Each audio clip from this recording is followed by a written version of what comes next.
Hey, Blue Pulsar. Congrats on getting first.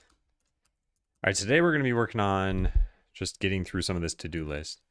Adam's to-do list was 56991 characters at the beginning of the afternoon stream. His goal is to organize it, complete quick tasks, drop finished ones, and move some others onto GitHub where they can be more easily tracked. Cool. All right, let's get to it. So yeah, just gonna work through the list. I like doing this from top to bottom. Anything that's left on this list. Actually, should I leave anything on this list? Yeah, I think I should. I think some of the like more important stuff that doesn't really belong elsewhere. Do we have perk ideas in this list? At some point we gotta tackle this. I just want to get things under control. Make this tabbed. Tooltips probably need to change. See if that practice is needed.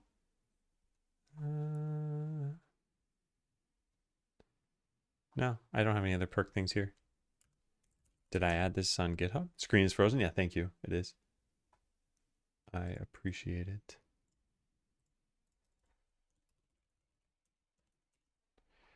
There we go. And hey, Chef Halton. Add more perks and unlocks. Yeah, here it is. So ideas, let's just copy paste this idea over here.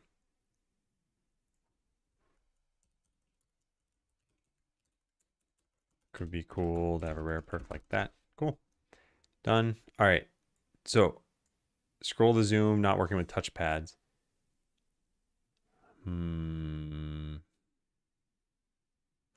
I'll file an issue on this. See if, what is it, trackpads? Touchpads? See if trackpads / touchpads are broken for scrolling. Got this message.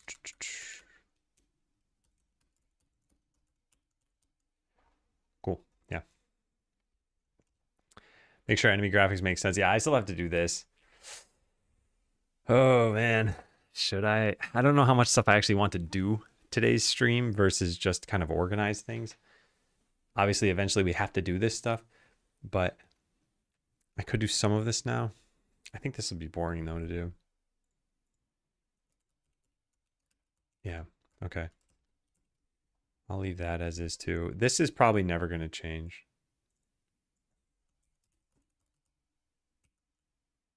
Yeah, this is probably not going to change.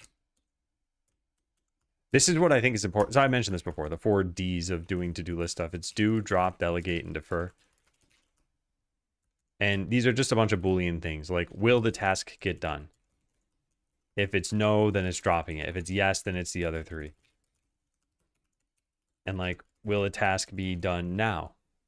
And if it's no, then it's defer. And if it's yes, then it's the other 2 now. And are you the one to do it? And if it's yes, then it's, sorry, if it's no, then it's delegate. So it's just a bunch of Boolean choices. I think drop is the most important choice because it represents almost no work. I say almost no work because sometimes dropping a task will create another task. Like, well, now that we're not doing this feature, we need to change the messaging somewhere else. But yeah, it's generally the quickest one. And also, I think in a lot of cases, you can drop tasks and not really have any impact. Like this code that I just highlighted, there's a giant comment here. Yeah, this could probably be better. Yeah, I probably don't need a giant comment here. But is it worth looking into? If this takes even 5 minutes, it's probably a waste of time. And it's probably not going to be just 5 minutes. All right, these things are fine. Close out-of-date PRs with comments. Yeah, I think it's about time I do this. I should just do this now. Well, at least this one. This PR is old enough that I'm going to close it. I just don't see a route for merging it. And I also don't think it's necessary. the launch. Yeah. Now the other PR I actually think would be nice, but it needs to be updated.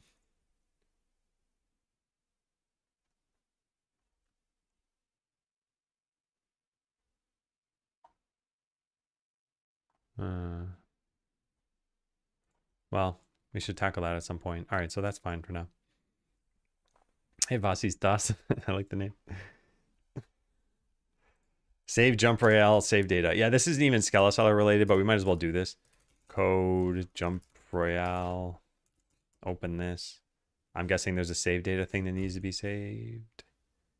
Where are you at? Yeah, here it is. And this should have been modified just like a couple hours ago. Why isn't it loading? What's going on? It's a JSON file. Why is there a giant loading bar? What is happening right now? How big is this file? It's 100 kilobytes, which I guess is a lot to have to syntax highlight. But it should ask me to just turn off the syntax highlighter. Oh, okay. Yeah. Save player data. And push. Cool. So now if we were to lose that data, we would lose no more. Well, we'd lose nothing right now, but we'd lose no more than, a day or two. That'll change as time moves on.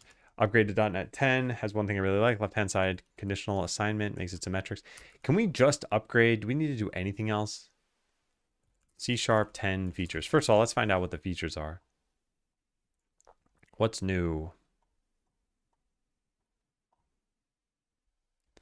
Field back properties provide a smoother path from auto-implemented properties to writing custom get into. Oh, cool. I want to see more about this. Huh, yeah. Name of now supports unbound generic types. I don't think that would really matter to me. First class support for implicit conversions of span to read-only span. Oh, neat. I wonder if that works for a list and read-only list. Parameter modifiers like ref, in, or out are allowed in Lambda expressions without specifying parameter types. Interesting. Support for partial instance constructors and partial events. New extension blocks. Null conditional assignment. That's really nice. User-defined compound assignment operators. I don't know if I like that idea or that idea. I don't know about operator overloading. C++ has a lot of that. All right, we can find out a little bit more. I want to find out more about that first one with field. Yeah, what is this? Previously, if you wanted to ensure that a string property couldn't be set to null, you had to declare a backing field and implement both accessors. Yep. You can now simplify your code to set field equals value. Oh, interesting. I mean, this makes it marginally better, right? Like when you think about what is the simplification here, just the getter doesn't need to be defined. And I guess you don't need the private string, which is a simplification. It's one line of code gone, and it's like a few characters gone. Because you get rid of this, but in exchange, you change message to field, which is adding one character. But that's just because that's what happens to be named.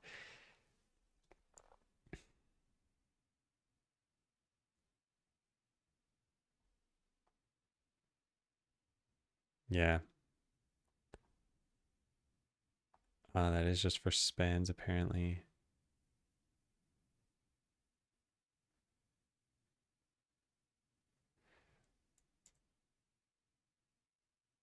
Oh, interesting. Okay. Simple lambda parameters with modifiers. Yeah.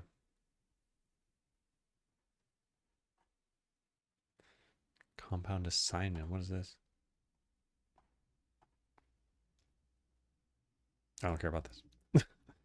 I'm serious. My only worry is that Microsoft started relying more and more on AI coding, so I don't know how stable or safe .NET 10 is going to be.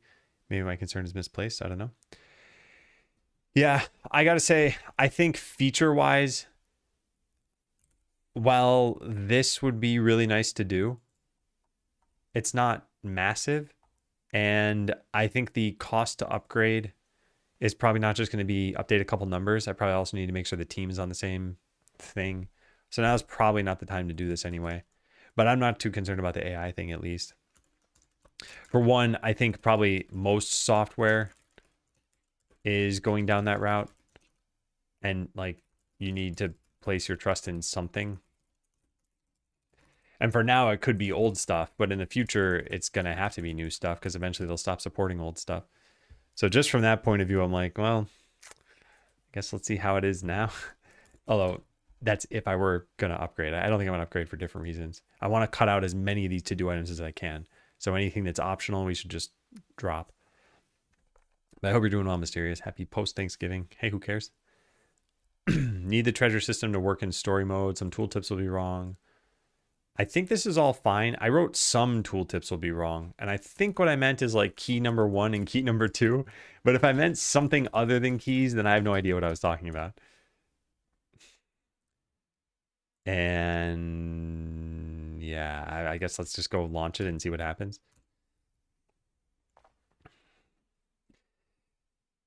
I wonder if other people feel the same way as me when it comes to to-do lists. That sometimes, whoops, what is going on here? Oh, I have Jump Royale open. Okay, let's just close this. Yeah, I forgot. Like, did someone trick me? I'm just using the wrong VS Code instance. Oh, I don't even have the other one open. What happened there? No, I do have it open. Why didn't I find it? Oh. Okay. Try this out.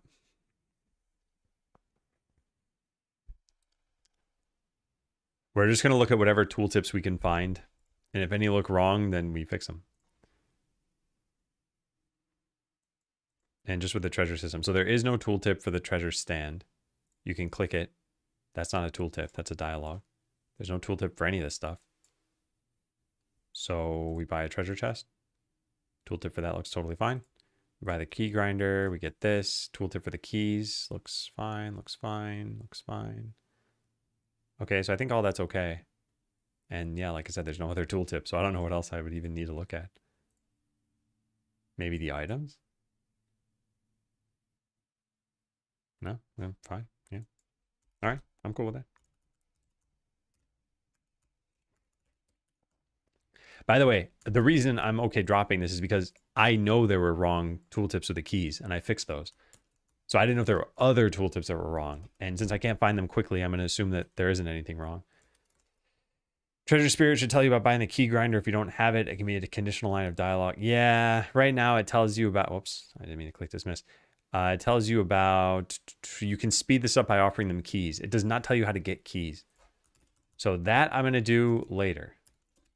So for now, let's just file an issue. Make the Treasure Spirit tell you about how to get keys. It doesn't even need to be conditional.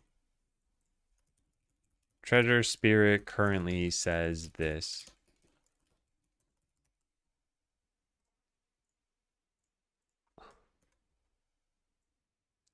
There. However, that doesn't tell you how you acquire keys.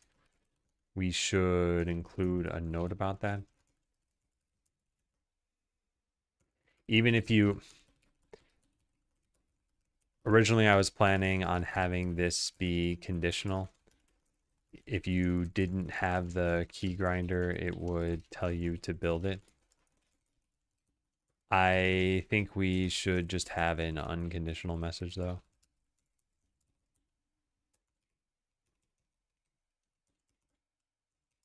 That way, even someone who built the key grinder can find out how this thing works. Okay, so issue filed. For the treasure room, we should probably get rid of or cut down the size of collision shape 2D2. That way it doesn't look weird when a worker brings a key to the upper rightmost chest. Yeah, so I want to cut this thing out completely and see what happens. Treasure chest? No. Treasure chest display? There, yes. All right, so what if we just shrink this? In fact, what if we just delete this? There. That's pretty much the same as deleting it. We just made it really tiny. So what I want to test is we build this. And then we get a bunch of keys. And then we get a bunch of treasure displays. And then I save. No, I save with treasure chests there. Yeah. No, now I save. Okay, now we take a look. So what paths did they take? Okay, I see. So like they're walking on top. This should probably be Y sorted so that they don't look like they're doing that. Because I think this would all be totally fine if they showed up behind the treasure chest. They do on that one. They don't on this. That's strange. I did not get a picture of that for some reason. Let's try that again. Load game. And I just want to get a picture of them walking in front of it.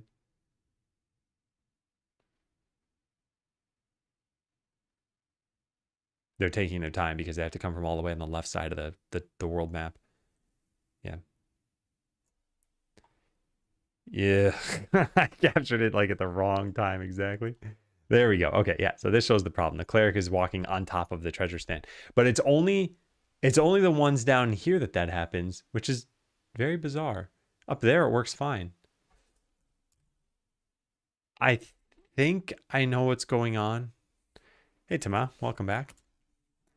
I think this entire treasure room is being treated as one entity. So when they're above the halfway point, they render behind this stuff. But that would be, we could prove that correct or wrong by seeing how they walk when they're in this rectangle. If they show up behind this thing, then something's definitely wrong. But I didn't pay attention to that. So let's try this out again.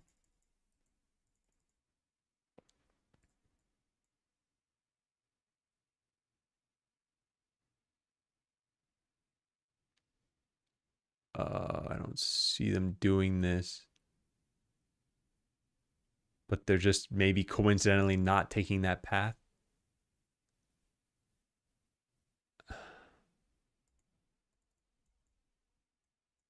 I think this would be easier to test if I only had one worker.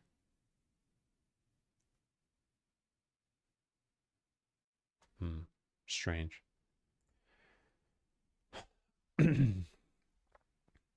All right, so what do?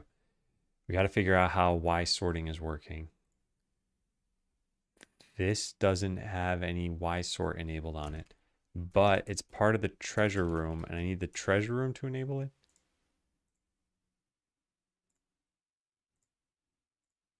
Yeah, the treasure room has it on, but treasure chest displays. Maybe we just turn it on for this too. I don't know. We'll just try things out. Oh, that worked. Well, that was easy. Okay. Well, that was, yeah. That's pretty nice.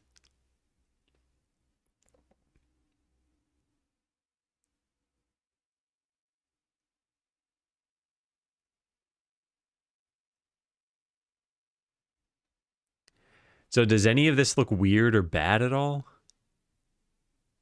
I don't think so. That'll look pretty normal, right? Do you see any weird movement as you watch this?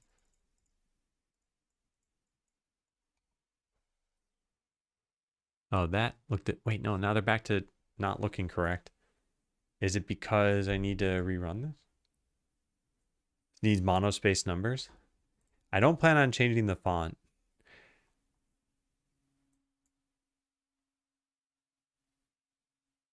Yeah, I don't plan on changing the font.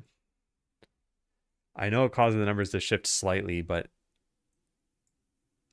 yeah, we like handmade these fonts for Skeleseller, and I think making another one would probably be a little too much. So I'm just talking about movement of adventurers here. Does that look normal? And yeah, I think so. It does mean that all of the time now they're putting in the keys from the top of the chest instead of from the bottom. And we could change that.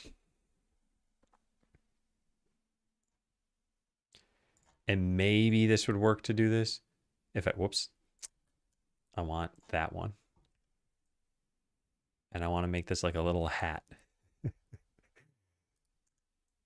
Maybe like this. I think we need to restart this if I do this. I think this might discourage the adventurers from going from the top. I'm not sure. Let's try it.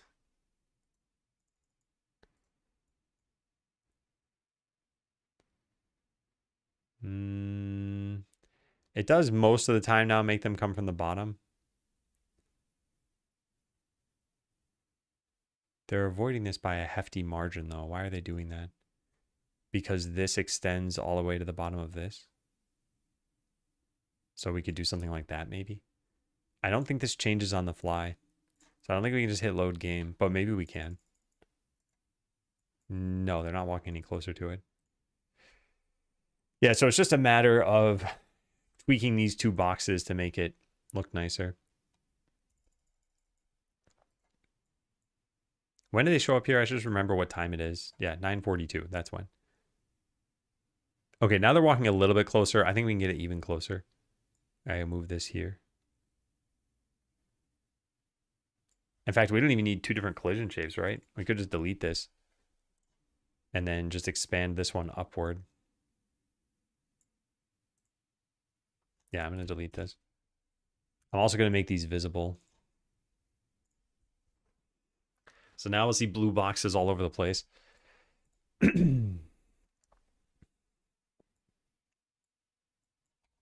Yeah.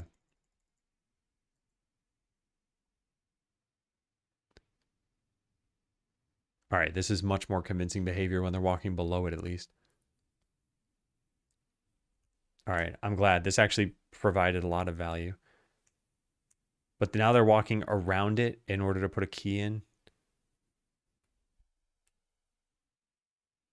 Like they have to walk to the left side of it.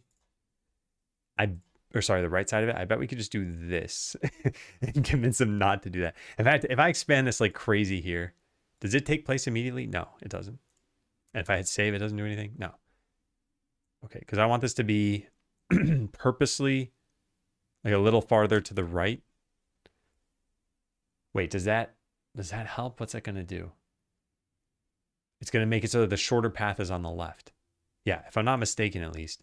And we want the shorter path to also be from the bottom.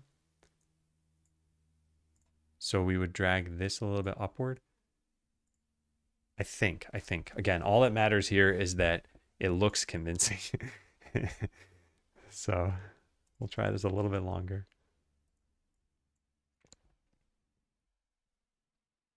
Okay, now they're approaching from the left and from the bottom. I mean, more from the left than from the bottom. Oh, that makes sense because they're walking from the left. Yeah, I think this looks pretty good. Okay, now let's see it without the blue boxes there.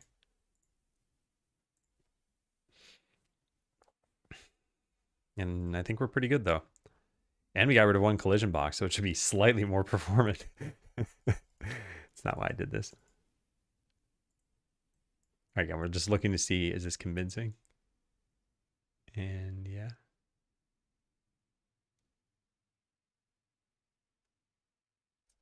Nice.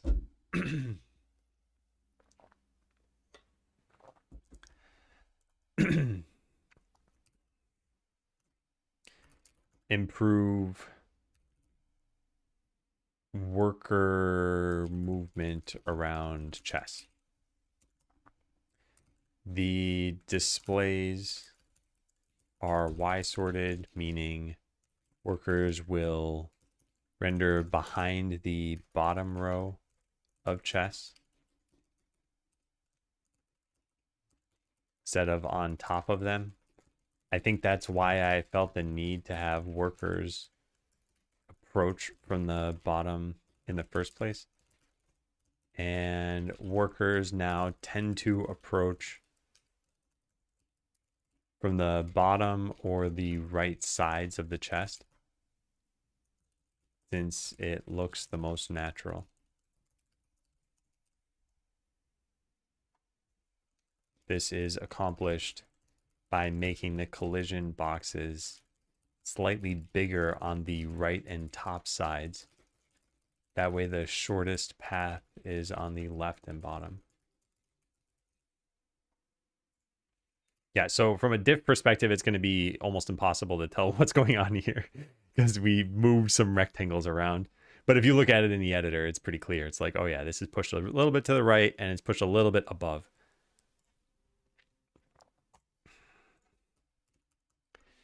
All right, so this is Dunzo. Figure out why Abbott causes a million errors like this. This is unrelated to Skeleseller, and I'm not going to do this right now. This was meant to be an Adam Learns list, which is why I guess we put this in the non-Skeleseller stuff. All right, so now we need to figure out where we left off.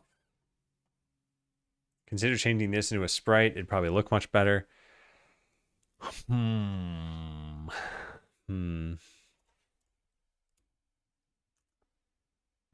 I don't think this would be hard for Quickie Joe to draw. It's just a question of would it look better. And yeah, probably. Probably would. Let's see. So what we're talking about is this thing. The exclamation mark. So it zooms in a little bit, it rotates, it zooms out a little bit, and it just keeps repeating on that loop. And the only really important thing is that it's an indicator that you can do something. So yeah, like I said, drawing a sprite for this should be dead simple. It's just, do we want a sprite? Hey again, Flare.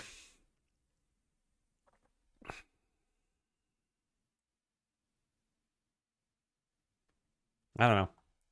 I'll leave it up to Quickie Joe. Let me take a pic. I want a picture without all those characters walking through it. Get out of there.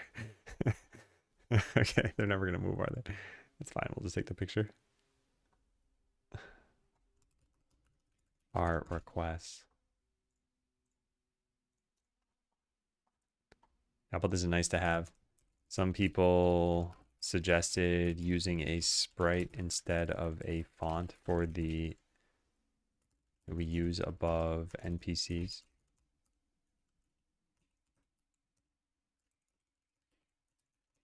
I'll leave this up to you.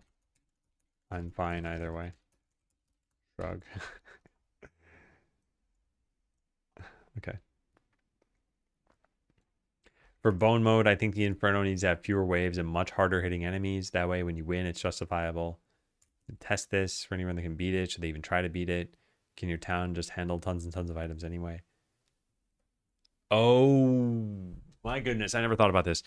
There's a limit to how much your town can process in bone mode. I haven't even tested bone mode in a while, but we just changed a bunch of instances around.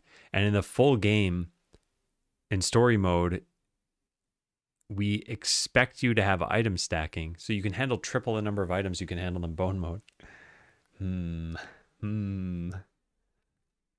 Yeah. It's only inverted because of Dark Reader. If I were to turn this off, it would blind you, and also it would look correct again. Oh, I didn't think about this. All right, I think we got to write this here then.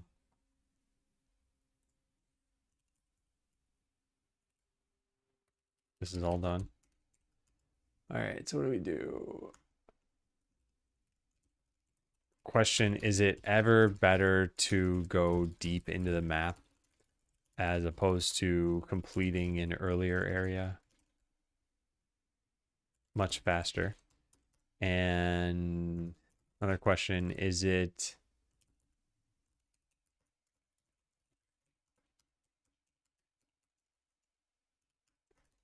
questions about the depth of the map? And can you handle all of the loot without item stacking?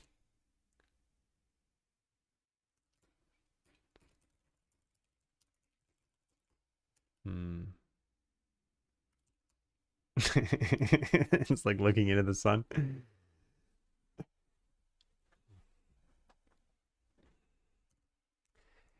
All right, bug with Windows resize. If you start game with full screen and then resize the window, all dialogues are broken.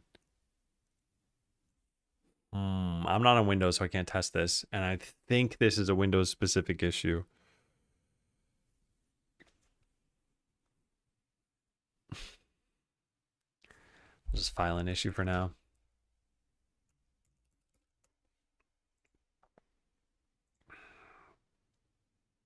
IW that. That's what I'm going to call you. Unless you have a better way to say your name. It's going well. Welcome into the stream. We are just organizing a to-do list right now. So see if there's a problem resizing a window when on Windows OS. It's what, but I misclicked.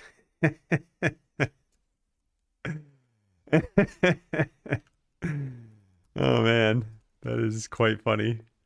I don't even know if it's going to be obvious that I'm talking to you when I talk to you then to other people. You look tired. Are you okay? Yeah, I'm okay. See if there's a problem resizing a window. Yeah, so I'll just include what we have written down here. I got this report on 10/21/25. Yeah. They were indeed on Windows.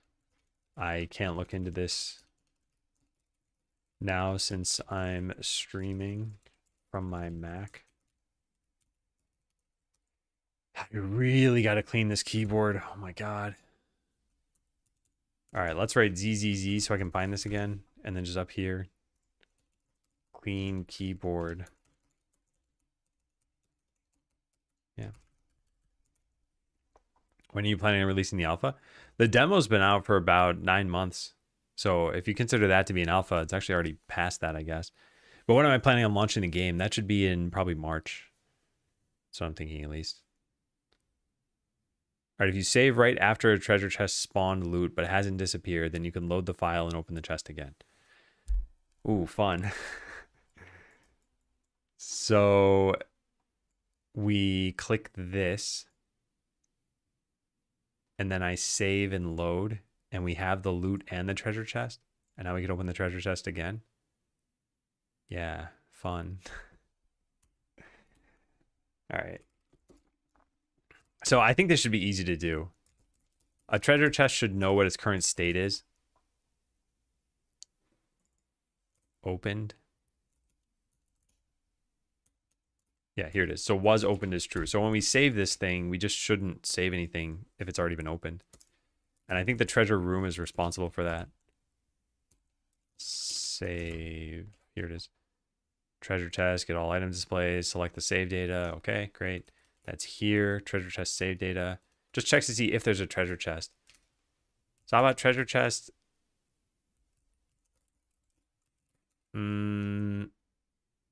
Was opened? Question mark true. And not that.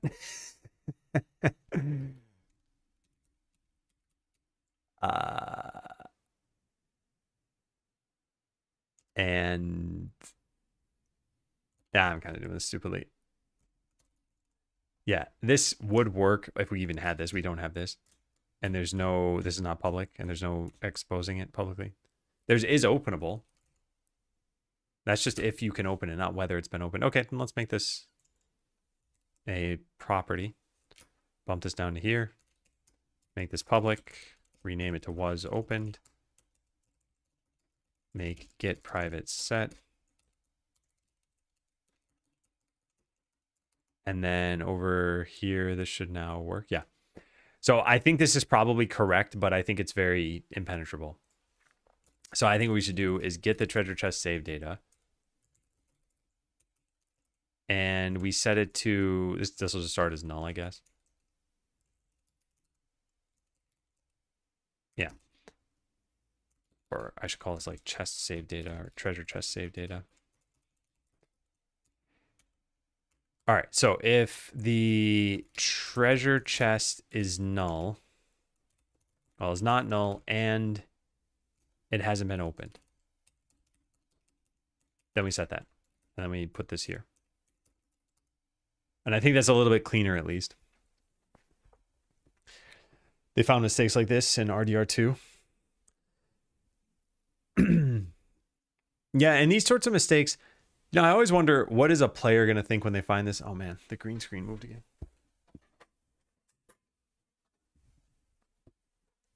Yeah, there we go. Yeah, I always wonder, what are players going to think when they find this? So let's say you stumble on a bug in a game, you're having fun. Let's say you're playing like, I don't know, Roller Coaster Tycoon or something. And there's a customer that when you click them, it gives you like $10,000. Okay, a player discovers this. Do they click the customer over and over? This is not a multiplayer game. So you know that you're just kind of creating money for yourself. It's probably fun to cheat for a little bit. But then maybe you stop at some point. And that's something very easy to do. You just click. In this case, you need to save and load at the exact moment of opening the chest. So you discover this and then you like keep opening it and you recognize that you're cheating. Like, is this helpful? I don't know. It's a green screen trying to escape. Hey, Cinecella. Yeah.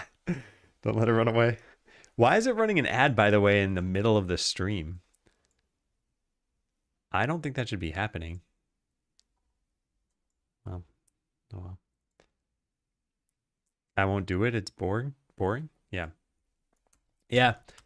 So I'm not super concerned if we'd left this bug in, but this should fix it. So let's go try this out. So now loading from the save file, we will have the items because we had the items already. But the treasure chest will still be openable and it'll contain all the same items it contained already. But now when you open it and then save it, oh, it might actually be worse than that. Like if I click this and then save and then load, I think it's going to be gone and it won't give you the loot now. Okay, so we got to do something a little bit different there. Yeah. Okay, so now if I save and load, the chest is gone and you got the loot. Yeah. So it's not whether or not it was open, it's whether you were given the loot. That's what we care about. So where do we generate loot?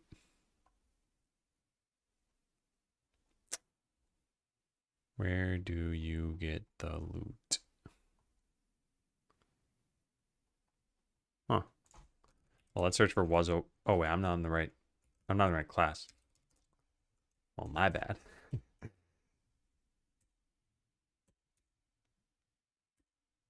Where do you get it?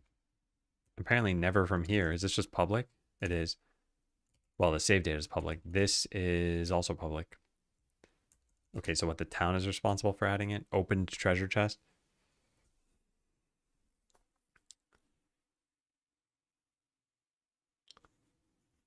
I don't think any of this code should be here.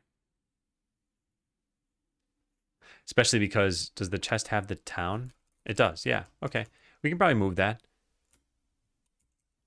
It's just add items, and that's private. So that, unfortunately, we would need to have there. I'm sure they won't do it now. Yeah. They're not gonna purposely do that. Now there is an autosave timer. So every 5 minutes, it saves the game for you. And when you click to open a chest, there's a tiny delay. Maybe it's like 1 second. And then it gives you the loot. So technically that 5 minutes could align with the chest being open, but not getting the loot. So it deletes the items for you. And then in the next 5 minutes, if you close the game and re-enter it, you will be down 1 chest. So is it the end of the world? No, it's not. But yeah, we should still fix this bug. Where did that thing go about giving loot? Here it is, open treasure chest. Where does that come from? The treasure room knows about it. Here it is. Open chest comes from the display. The display has this here. Where do we invoke it? Right there. Treasure chest unopened. There it is. What am I doing here? I need to know that you have...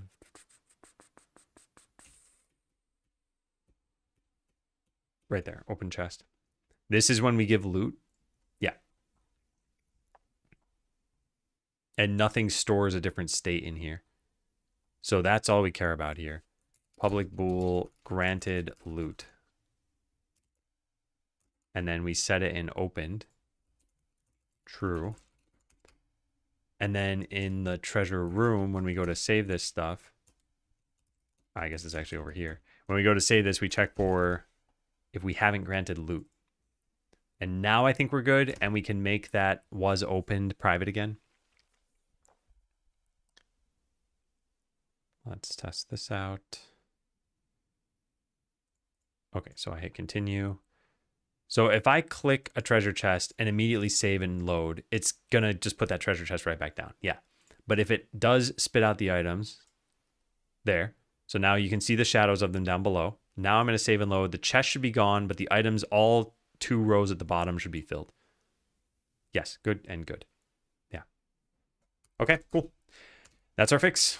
Let's go revert the was opened thing that I did. Was opened. And now put this back to where it was, somewhere up here. Private. Delete all of that. And here's our diff. So we have granted loot. I'll write a comment for this. Yeah, this is like a, well, it's kind of a 3-line change. Not really. I'll write a comment for this. There's a short period of time after opening a chest where the loot hasn't been granted yet. This flag indicates whether it's been granted. We only save the chest to the save file if the loot hasn't been granted yet. Yeah. What do you mean good? It's great. What a skilled dev. I need to take notes. I forgot exactly what I was commenting on when I said it's great. Oh, that it's 3 lines or something? I don't know. Either way, this is fixed. I don't pay attention to myself, if that's not clear. I say things and they just evaporate into the microphone. Fix bug with treasure room. So yeah, the comment on granted loot explains the issue. You could save right after opening a chest and get the loot and keep the chest when loading from the save file. There we go. That explains a lot. Yep. Yep, it does. Is Athletics?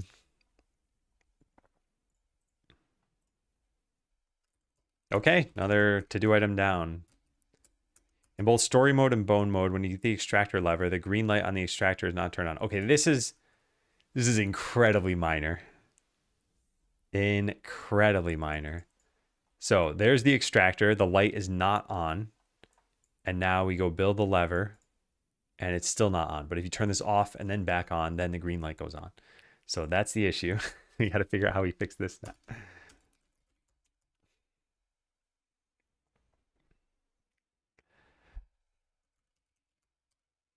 What are we going to do? Isn't there some like play animation or something that we do for this? Play. Does the lever control this? I don't remember. Yeah, I don't remember what has this. I doubt it's the lever. No, it is not. It's got to be the item machine itself. Yeah, it has an indicator light. Okay, it's called indicator light. Let's just search for that. Show indicator light. There it is. And this is only done when you load from the save file? That can't be right. Something else needs to call this. Here it is. On lever toggled. Okay, so it's also when you get the lever. And you get the lever when you get a certain skill. Where is that?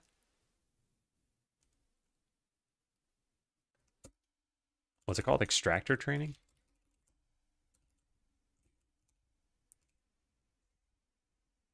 It's trying to change things on me. Delete that, delete this.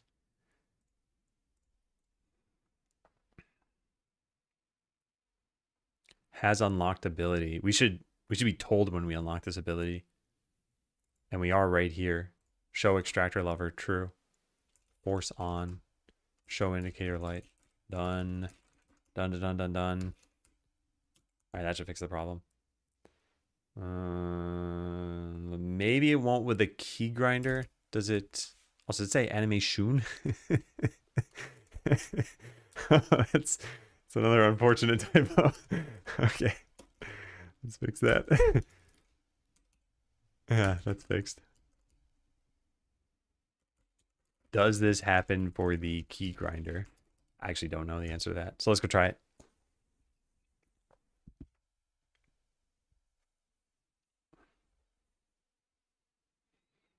Oh, this is going pretty well so far. So we make a new game. Well, I don't think it relied on making a new game, but whatever. So extractor does not have the light turned on. Then we click this and it's on. Yeah. Then we can turn it off and back on. And what about save and load with it on? Save and load with it off. Perfect. Now what about the key grinder? So we build this and we build, oh, let's save before we do this. We build this. It's off, but this is also off. So if I save and load, it's off. If I save and load while it's on. Yeah, nice. Okay. Yeah, pretty good. Pretty good. Pretty good. What's this about? All right, so technically I changed 2 things at once. So let's delete this and just check in the typo fix. Fix typo in function name. Yeah. And then put this back. Fix bug with extractor light. When first building it. No, not when first building it. When unlocking extractor training, the lever would be in the on position, but the light would be off. Now both are on. Hey Smalls, how you doing?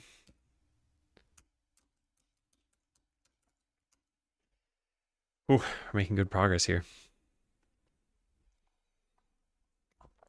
All right, if we wanted to add generated perks to the regular skill trees, I think the best thing to do would just be to make a story mode specific perk with dedicated levels. Do I want to do anything about this note? Like, do I ever plan on adding these? This is to story mode. I think we'll save this somewhere.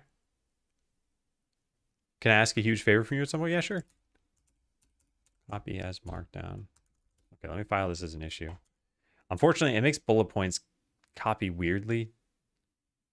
It's mostly fine. Okay, so notes about adding generated perks to story mode.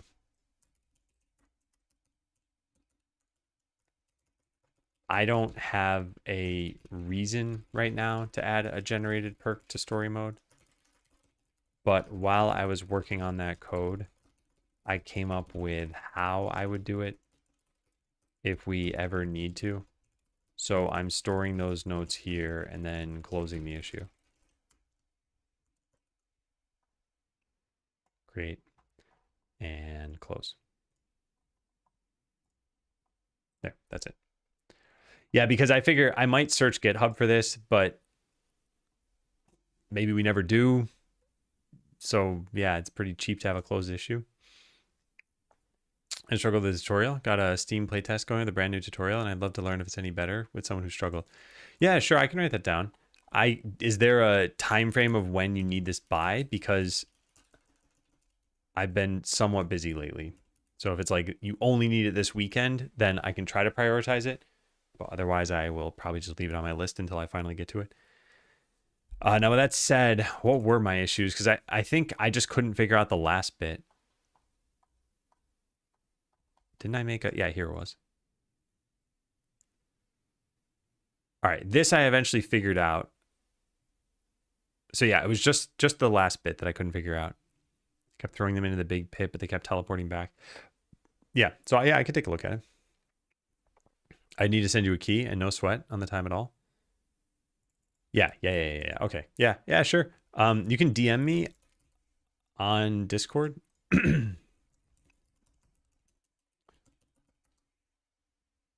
And sure. Yeah, congrats on getting a new tutorial in, by the way. And I don't know if my struggles were unique. The way I tend to look at this stuff, and especially when I'm giving feedback on games, is I'm not all that unique of a consumer of anything. So for movies, like, I tend to like what other people like. For games, I tend to be confused by the same things other people would be confused by. So I feel like it's worth stating those things. Yeah, I think that's about it. Yeah. Because I could see if you know, let's say, I don't know, let's say you have like dyslexia or something, and you find the instructions in a game difficult, you might know that's not representative of the average person. So you might be like, okay, well, because of how I read text, this is more difficult for me. And that could still be valid feedback. You might be like, okay, use voice audio or something like that, or use pictures. But you'd know at least that it's not like everyone's going to have that problem. Whereas if you're confused by the instructions in a game, it might be that everyone has that problem. Do you like Lord of the Rings? It's okay. It's like a whatever kind of movie. This is a total joke alert, by the way. I love Lord of the Rings. I asked Kevin the other day, hey, did you like Lord of the Rings? He's like, it's good. I'm like, you have not passed the test, Kevin. The only answer is it's fantastic. But yeah, I think as evidenced by the IMDb ratings, most people like Lord of the Rings, and I am in that same boat.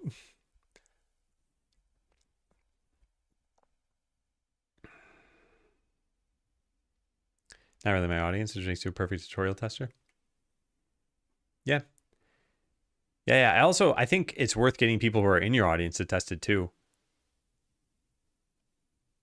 I know speedrunning games are, I'd say that's the niche that you're filling here, speedrunning games, but that mechanic with the skeleton is probably not in most speedrunning games. So yeah, I wonder how other players would have handled that. But it doesn't matter if you've revamped it. Hey, goes to use a split ortho keyboard. Yeah, like I said, I'm not a normal consumer of most things. I guess when it comes to keyboards, I'm different. But at least when it comes to, I don't know, I buy anything, right? I buy a new towel or something. I'm going to be like, yeah, it dries things. That's it. I'm not going to have probably super in-depth opinions about it. Same thing with TV shows or movies or anything. Yeah, this is something I'd like to do too. Let's put a ZZZ up here. And I think it was worth at least discovering that about myself, because one of the things that let me do is now if an IMDb rating is lower than about 6, I probably won't like the movie. There are very few exceptions to this. Because if the average person likes a movie, probably I'll like it too. And it doesn't always go in the opposite direction. Like if it's greater than 8, it doesn't mean I'm going to love the movie. But if it's less than 6, it usually means I'm not going to like it. I have a bunch of movies I've been trying to get through. And I just watched Gods of Egypt. And I think it's rated pretty poorly. Let me see. What's it at right now? Yeah, 5.4 out of 10. But I watched it at 1.5x speed. And I skipped a little bit of it because it was boring. And I would have rated it a 6. I think 5.4 is too low.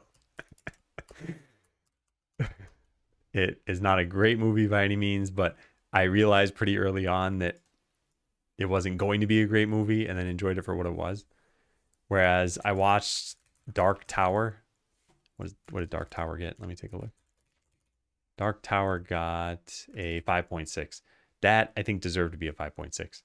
Maybe even that's slightly too high. Test out having extractor grinder be used as overflow and off. Yeah, this is something that's going to be a much harder thing to test out, so I should just file an issue for this. Most people don't have a favorite flag. Oh, man. Yeah, I don't have a favorite flag. The Skeleseller flag. This one. Right there. That's it. More of a banner than a flag.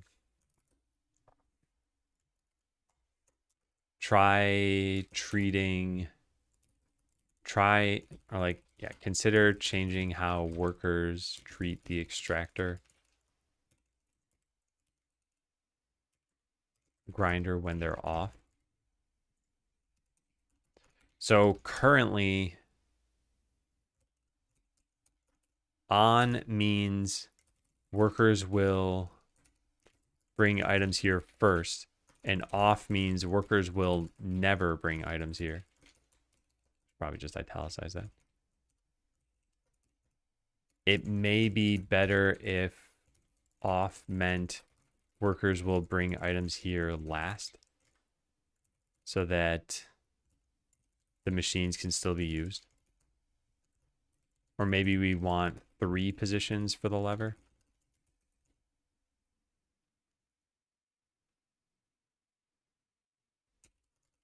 This may result in your warehouse emptying out pretty quickly.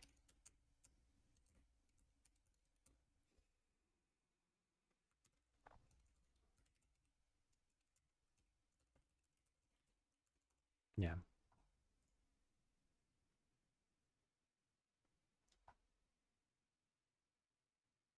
Let's just create that.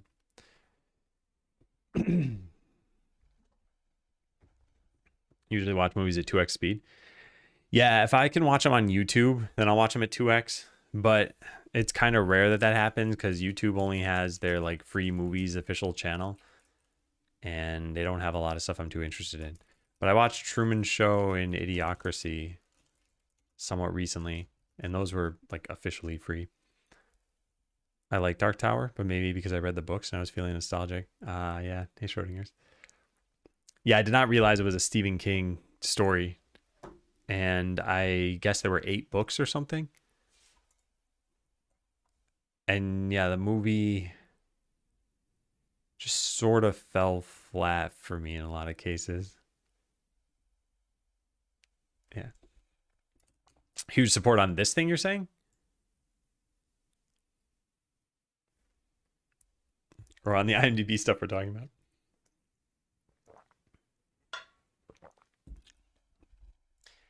I'll look at some more of this stuff, then I want to take a break. The release tool should make sure that we've generated translations. Make sure Weblate picks up any new strings automatically. Yeah, I'll add this in over here. The release tool should probably do something about translations. It should either tell us that they're out of date or generate them for us. We would then need to make sure that Weblate picks them up. Picks up any new strings. Okay. Marketing's on hold. I did 10 weeks of it. No new goals as of 9/1/25. You know what would be kind of interesting is to see what that 10 weeks actually did. 9/1/25. Okay, so let's open up the calendar here and let's go 10 weeks before that. So there we go. 1, 2, 3, 4 brings us to August 4th. 5, 6, 7, 8 brings us to July 7th. 9, 10 brings us to June 23rd. Really? So I basically started this like right after Next Fest then, huh?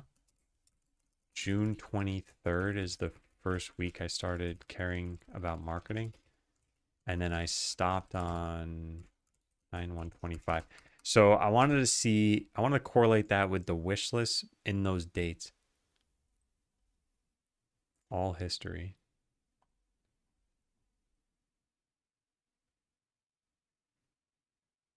June 23rd. Okay, so it's like here to, I messed that up.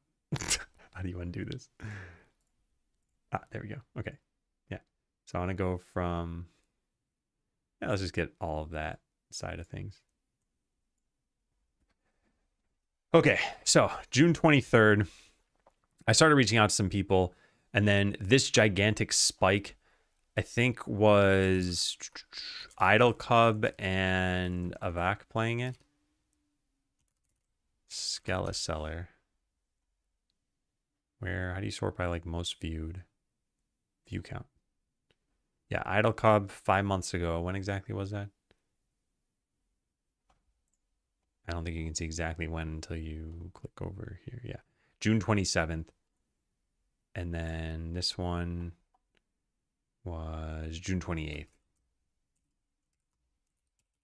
So yeah, June 27th was Idle Cub. June 28th was Avak.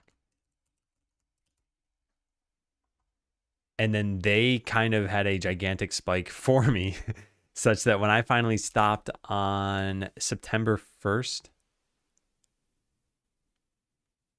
which is there, yeah, so like this vertical bar pretty much, you see there's almost no activity, but actually was a decent amount of activity before this. So the question is, for this portion right here, is this higher because of the spike before it or because of my marketing efforts?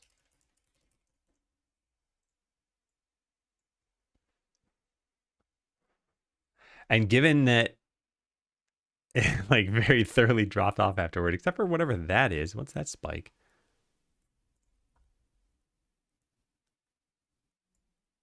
I can't even like zoom in on that. 37 wish lists on October 9th. What happened on October 9th? Someone else must have covered the game, right? October 9th. Okay, let's sort by upload date and go find October 9th, which would be 1 month and 19 days ago. Which I don't know if it rounds up or down for that.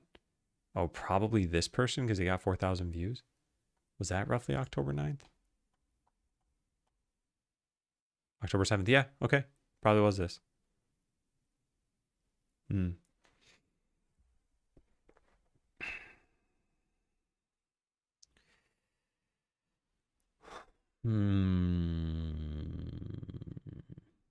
Let's go back to my picture.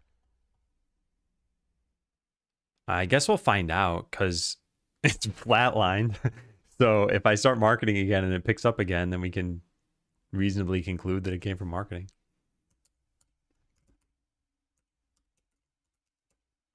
So this picture was taken here. All right, this is where we left off. So I'll just put a YLO here and I'll go take my break now. And then when we come back, I'll just keep tackling this stuff. Is it jump time? It's jump time.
All right, there are no winners.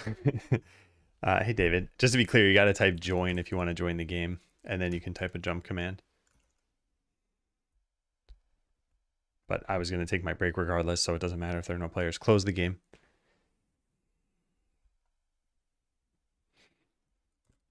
All right, so yeah, marketing. I think I need to pick up marketing again, but I'm not certain I'm ready. The reason I stopped, and did I write this down? Yeah, the reason I stopped because it wasn't the most important thing at the time then. And because I could only do so much in a week. So in my mind, development was more important than marketing at the time. Now, I think marketing might be more important than development again. So I think I should pick this up again. And back then, what was I doing? I think I was reaching out to like 10 people per week. I might need to reach out to even more people than that. But maybe we start again with 10 people for the next week. Why did this week feel weird or different? I guess Thanksgiving. I'm just trying to think, is there some reason why I felt like I had less time to do things? I know I talked about the weekend already. That makes sense. Maybe that's why. Maybe I felt like I did more on the weekend, so I had less to do in the week. I don't know. But yeah, I'm hoping to catch up on some stuff next week. Yeah, I think we got to pick this up again. Wait. We have to wait for one thing, though. I got to wait for the demo to be the new demo, which means after artwork. Okay, so then, yeah, after artwork, we pick up marketing again. And I should probably have a marketing document or something, although I don't think there's too much to think about for that.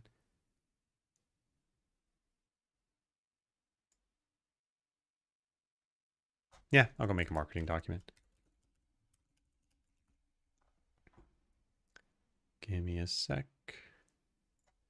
Do I have a marketing document already? No.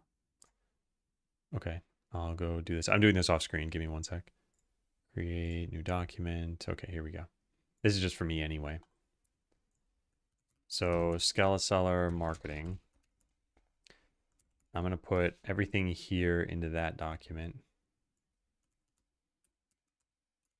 And then we're going to organize this a little bit. This is the where I left off section, and this needs to go into here. Marketing.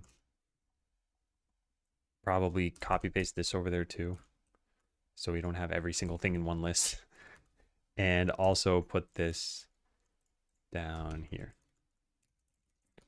Good. Okay, now let's organize this thing. Overview, this document is just for me. And yeah, background. I marketed from, like, I wrote down the things over here, right? June 23rd. Sometime around June 23rd, 2025 until 9/1/25.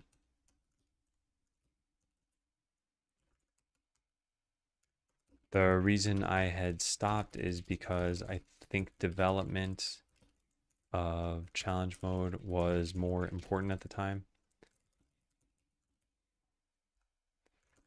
I think it's worth resuming now that it's, what's the date? 11/28/25, because marketing is more important again.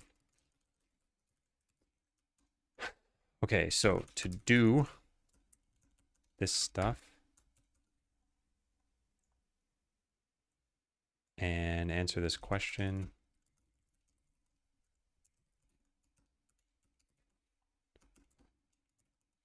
And the next immediate marketing plan was going to be this stuff.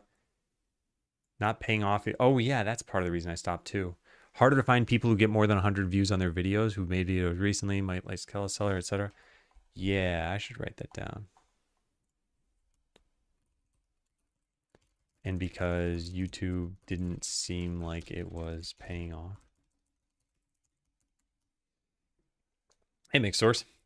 Don't know if you're aware, but Pirate Software is doing in December, where he plays indie games on stream. He has about 1.5 to 2K viewers on stream on average. Also having chats with the devs. I'm not aware, no. Yeah. Yeah, something like that might be helpful.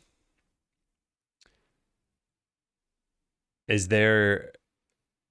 he just doing this for content, or is there like an angle? Because doesn't he run a publishing company?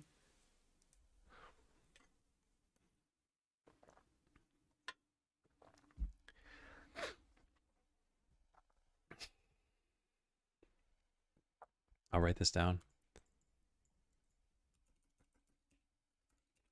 Specific events. Doesn't have a publishing thing. Oh. I think I heard about that.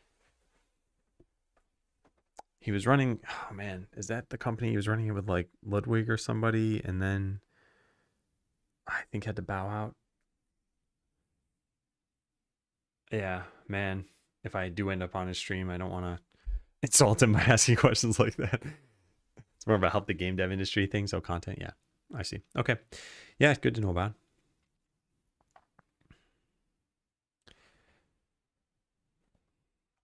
look through this. What is this? Worthy festivals. Yeah, I should do that. Marketing's on hold. So they're making that. Can't keep going with YouTube. Not paying off. Still do follow-ups. Skeleton seller shorts. Show off challenge mode. Yeah, so I want to invest more in shorts. Maybe one about the game and what it's all about. One about bone mode. One about the treasure system. Whatever else. Maybe throw in some game dev stuff. All right, so subreddits to post to. We had a couple here. Subreddits to post to are destroy my game and incremental games.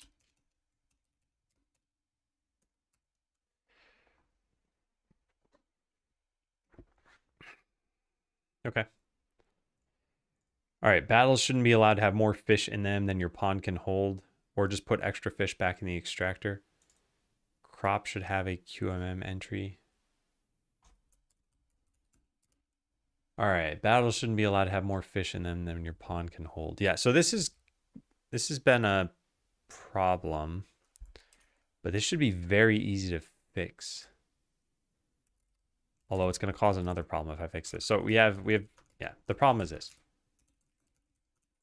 You can only have, say, 3 fish in your pond, but you can have, well, I'll just say you can only have 3. At least you start by only having 3. But you can have up to 9 in a battle taken from your pond. This means that if you start a battle and then get new fish, they'll go right into the battle.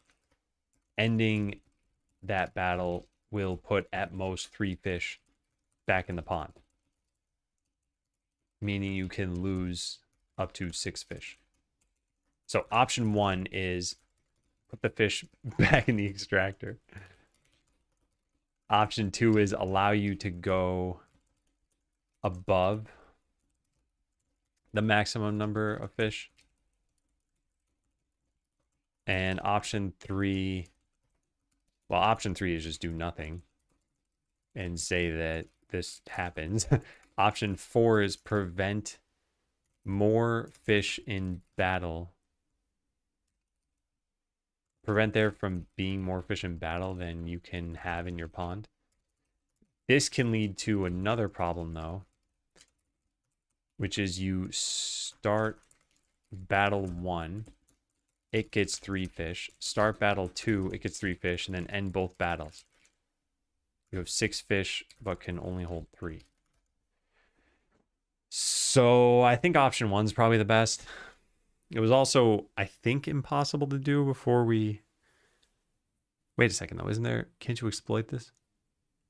I mean, I guess you could exploit it, but I don't know why you'd want to. Honestly, any of these things are probably fine except for option 2. This would probably be confusing in the UI to see 6/3 fish. Yeah, so any of these 3 options are fine. Even option 3 is okay because no one's ever commented on this. No one's ever even noticed. So if we don't do anything, it's not such a big deal.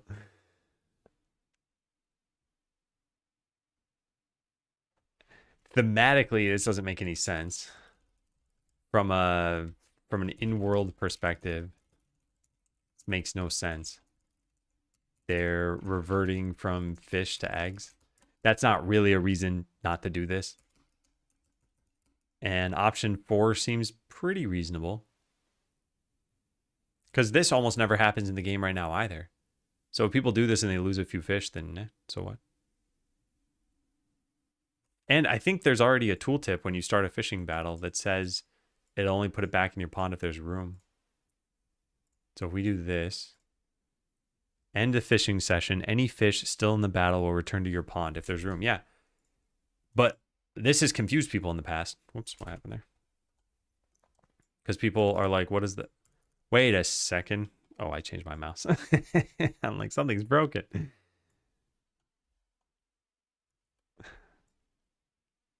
There. All right, yeah, the if there's room part People don't really know what that means. Could just delete that.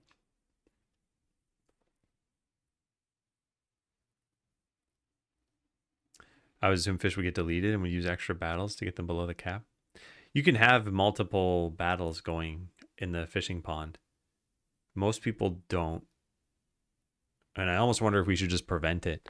But yeah, I think I'm going to go with that option 3 or 4, whatever it was. There's a tweet. Okay, yeah, thanks. I'll write that down.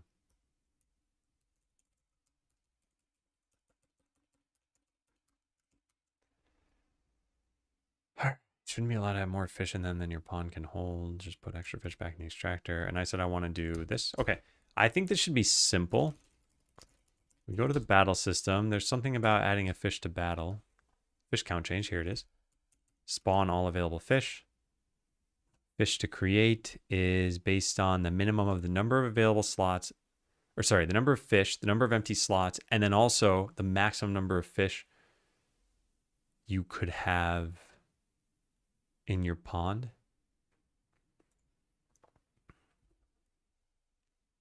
How do we get the maximum number of fish? The pond probably has that, right?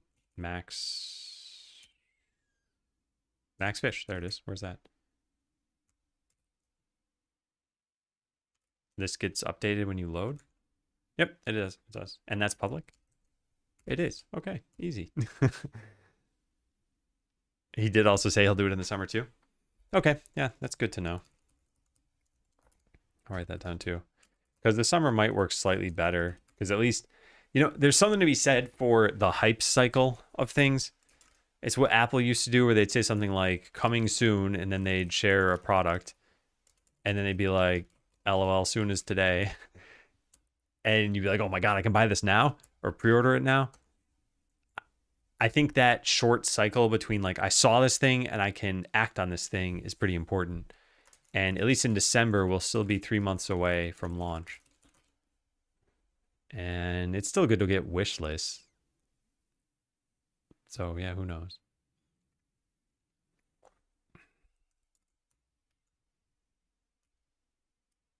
Okay, so we just got to be careful about how we're doing this. Fish count change spawn.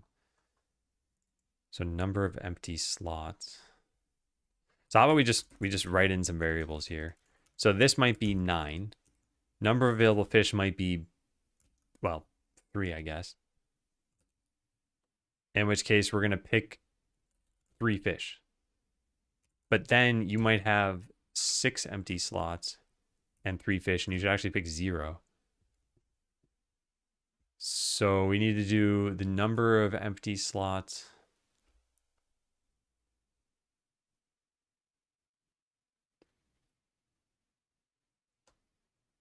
We know how many fish are in the battle because it's just the maximum number of adventures. Yeah, so like num fish already in battle. Actually, that would be fine. Yeah, just filter by team. There's no reason to do this though because we know how many fish can be in the battle. Where is it? It's got to be one of these like equal 9. Yeah, battle slots per team here. So this is going to be game constant minus the number of empty slots. Okay, so how do we do that? If you're, I guess we just say, where do we have the pond? Fishing pond dot max fish minus the number of fish already in battle.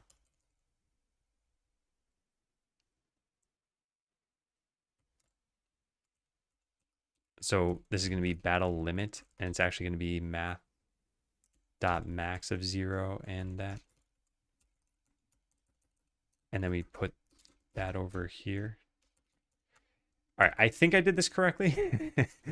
Let's read this though and find out. No overload takes 3 arguments. Oh, huh, okay, fine. Math f dot min of these two. Okay. There's no way to take the minimum of. I guess we could have made a list and done dot min on it. Fish to create equals new list float. Are these even floats? Int. Why do you use math F? Does math exist? It does. I don't know why I did that. Well, anyway, new list of int that.min. Yeah, that would also work. It just looks a little ugly, I guess. No, it doesn't really look that ugly. Or just making a list only to get minimum on it. I guess it doesn't really matter. Yeah, I don't know what I'm doing.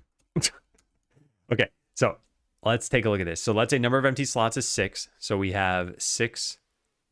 We have 3 fish in battle, so there are 6 that we could make. So this is going to be 3 because it's 9 minus 6. Number of available fish we'll say is 3. So we're saying this is 6, this is 3, this is 3. Now the battle limit is going to be the maximum number of fish, which is going to be 3, minus the number of fish already in battle, so that'll be 0. So it's a maximum of 0 and 0, so this will be 0. So now we'll make 0 fish. Yeah, I think this is correct. Let's just go try it a few times and see what happens.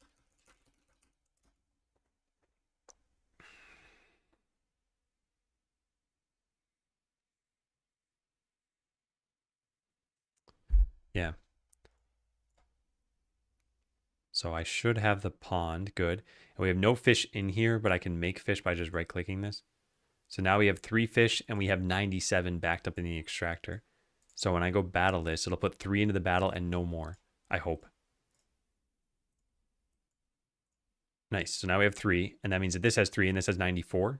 Yeah, so if I end the battle... Oh, it's killing stuff. It's going to be a little bit hard to figure out the numbers on this. So we would have lost those fish that are in there. Yeah, let me think about this. So we have 92 plus 3 is 95. And we only got 4 fish, which would be 99. So why are there... I don't think I understand how these numbers add up. Let's just load the game again. I started... Oh, I see. We started with 20. So 99, and I said there'd be 1 left, but there were 2 left, but that's because you started with 20, so that accounts for the other 2. Okay. So yeah, you're still losing some, but you're not losing as many. But then max fish isn't obvious. It just says increases the maximum number of fish that your pond can hold. So now if we up this to 8, and now we start a battle, now we'll have 8 fish in the battle. Yeah. And then if we up it again, now we're allowed to have all 9 fish in there. I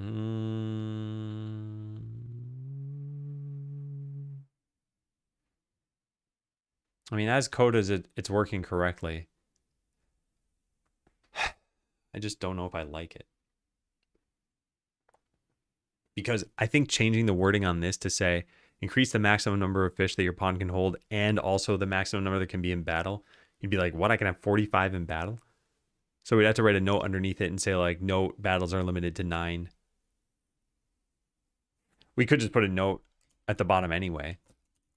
Increase the number of... What is it? Increases? What did I write? Increase the maximum number. Increase the maximum number. So it could say this... And then in a note below it, it could say battles are limited to 9 or this number, whichever is lower. I don't like that.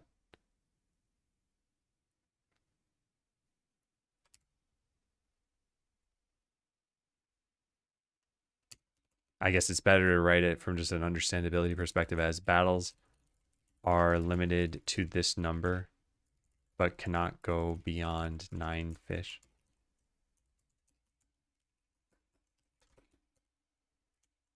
I don't like any of this.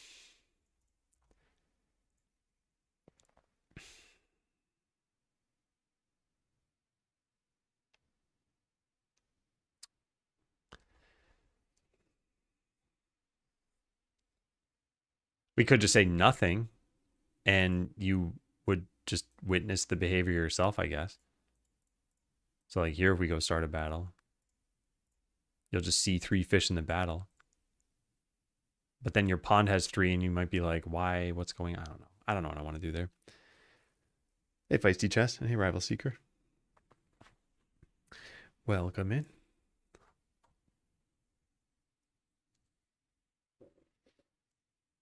Yeah, I don't know what to do for this. Limited to a maximum of 9. But there are 2 maxima that we're talking about here. We're talking about max fish, and this is for your pond, and then your battle's limited by this and by the number 9. And I just, I don't know. I don't know how I feel about this. What am I making? I'm making a game called Skeleseller. And right now in particular, we're trying to fix, well, it's not even necessarily a bug or an issue, but battles can have up to 9 enemies in them. And fishing in this game is just battling fish. So they never fight back or anything. So you have got my golem like throwing rocks at a fish. It's meant to be sort of silly. But your pond is what is essentially like the battery for this device. So I've got 3 fish in the pond. So I could always have an extra 3 fish join this battle. But we're limited by the maximum number allowed in a battle and the maximum number allowed in your pond. So like now we can have 8. And if I click this button again, we can have up to 20. But since this is limited to 9, 9 is lower than 20. So we'll end up with 9 as soon as it kills one, which it's never going to do. There it goes. Yeah. So now we have all 9. So yeah. All right. Let me think about this. What do we want to do? Problem with option 4 is that we never tell the player about this. We would probably change max fish to accommodate this.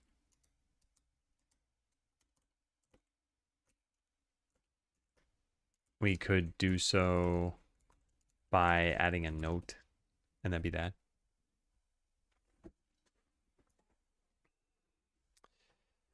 I gotta think about that. Top-down action adventure game or more on the simulation side? It's more on the sim side, yeah. Yeah, I think the Steam page does a pretty good job at explaining what it's all about. I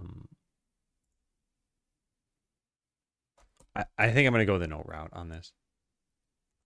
Yeah. And how we write it.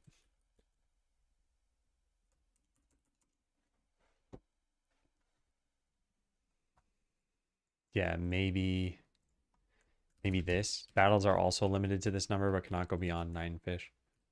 Yeah, that's probably pretty reasonable. I think it's fine. Okay, let's go do that. Description equals all of this. Semicolon, put the description over here. Then we need a formatted note, which is going to say this. So let's do translate BB and put this here. Cannot go beyond 0, which is going to be game constants dot max something, max slots. What I call it? I don't remember the names of anything. Battle slots per team. There. And now we format this to string.format /n/n0 and put in the note. Noise. An action platformer. So I'm building some platformer character classes. Neat.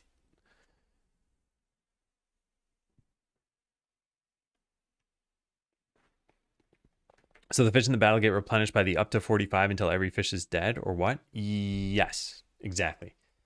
And this is only like semi-explained in the game. And it's not, you know, super complex or anything, but yeah, I do think it was a problem that players were kind of limited by, or they were deleting fish. So like if I close this battle, we had 9 fish in the battle. I don't have any room in the pond. So when I close this, I just lose 8 fish, or 9 fish, sorry. Anyway, if we restart this, we now have the new tooltip. I'll see if any of this is worthwhile to do. Yeah. I'm just debating on reverting the whole thing. Is this even running? Oh, I probably didn't press F5.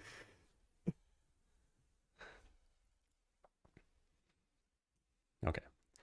It's done building. Let's look at this thing. So now there's going to be a note in here. Increase the maximum number of fish that your pond can hold. Note, battles are also limited to this number, but cannot go beyond 9 fish. I don't like this. I just don't like this. Yeah, I'll take a picture of this. And I'll store this for a little bit, but I'm not happy with this. The note is just unwieldy.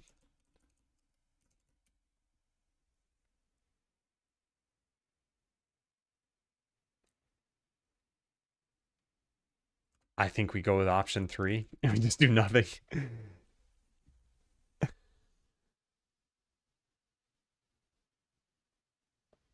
Yeah, I think that's it. Okay, well, that was a waste of time. Not really a waste of time, I guess. I'm going to copy this just in case I want this, but I don't think I'm going to want this. I'll put this in here. Code from changing the max fish in a battle. There's that. And then the code from this stuff. Spawn all available fish. I'll just paste this in. I don't think I'm going to use this. I think I'm just reverting the whole thing wholesale. We're not going to keep anything. Yeah. Okay. Well, that was fun. All right. Well, let's write these down too. Max fish in a battle. I opted for option 3 below because 4 just felt bad. See this picture and see if it instills a sense of that. Why is it typing an emoji after that? There we go. There. Okay, cool. When did I start using Godot? Probably back in 2020, I think. I was just trying to learn it because okay, so the full history of the channel. I used to be Adam13531, which was just kind of a personal name I used online. And I was working on a game called Botland for about 5 years. And then in 2020, I pivoted from that to Adam Learns. And I couldn't get his name on Twitch, so Adam Learns Live is what I went with. And back then it was just like learn a technology and then do videos on it. And I did that for a few months, and Godot was one of those things. So I spent, a few weeks on Godot, and I ended up making, what was that game called? I guess it's just Godot Shooter RPG, which I guess I'd find most easily by doing this and going to here. Yeah. So I made a Realm of the Mad God like kind of game, just to sort of a tech demo. I'm not sure if this is even going to load. It should. Anyway, that was it. Then I just moved on. I went and got a job in the industry again, and woo. Yeehaw. All right, I don't have a QWERTY keyboard, so it's very hard to control this. And I think I turned sounds off somehow. Anyway, yeah, so that's when I started using it, but then I took roughly a 3-year break. And then, yeah, started working on what is eventually this game. I think we need a clip of this. Me sharing this all the time? Of the, like, how did I get into Godot?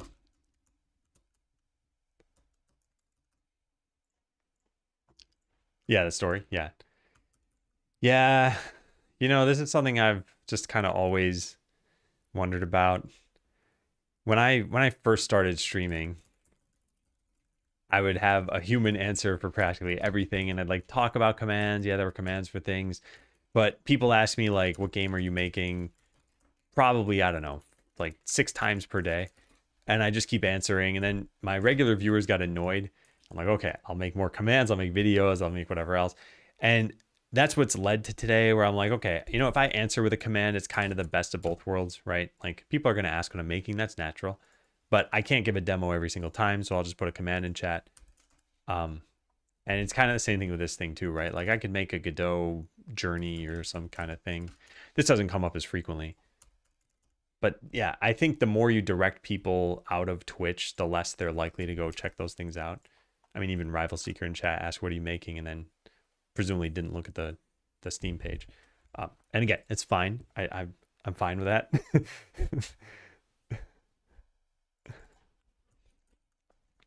But yeah, I want to do this when it comes to the much longer drawn out conversations, like things about escaping out of tutorials, and what else have people been asking about lately? I think AI and the industry and something else. I've got it on my list somewhere. That first rotation mess I had. Yeah, if you haven't seen Realm of the Mad God, that is pretty much, they had a Steam page at one point. Yeah, that's pretty much what the game is based around, is you doing all these like crazy camera shifts. And yeah, this is about to have a graphical overhaul, I'm guessing, in the next part of this video. Yeah, like slightly. Yeah.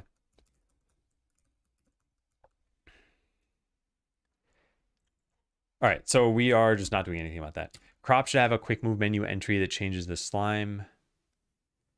Yeah, this is true, except for that this doesn't really impact a lot. I'll probably just file this as an issue. Clickable stuff, rework the fishing pond perks. Okay, yeah. Go file this. Add a quick move menu. Well, I should probably type it out. Quick move menu entry for the chef slime when holding a crop.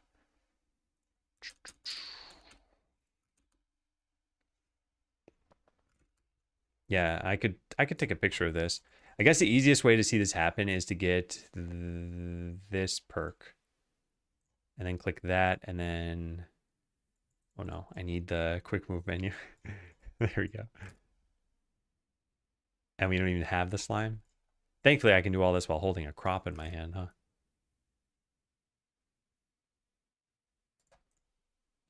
Gotta take a picture, gotta take a picture. No, I wanna work. Okay, there, got it.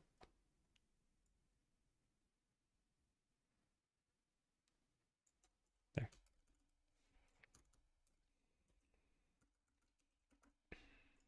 Okay. So here's what this looks like right now when you're holding a crop. The second option changes, or like should change, to the chef slime. Using Claude Code to do testing for me is so amazing. To do testing? Oh, to space do. Okay. Yes, I agree. I think having those sorts of things get taken off your plate are pretty nice. I would say though, make sure, just like with any other AI code, that you're verifying it. And with tests, it can be a little bit tough because a test passing doesn't necessarily mean it's testing something worthwhile. And it might be hard to realize that it's not testing something worthwhile.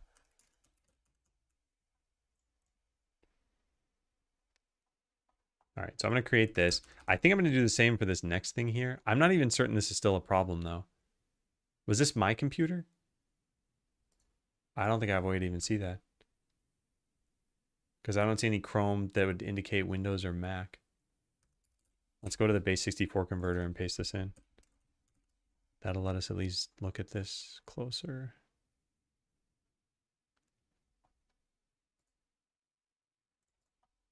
I feel like I should be able to tell. We're getting PRs at work with people using LLMs to add tests, and it gets me mad every time because they're doing like obvious things wrong.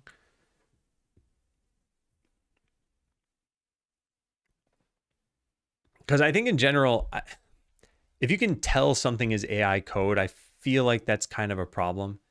But if someone's using AI to write their code, I don't necessarily think that's a problem.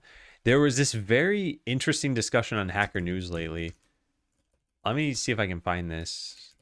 Actually, I think I have an idea of how I can find this. Yeah, here.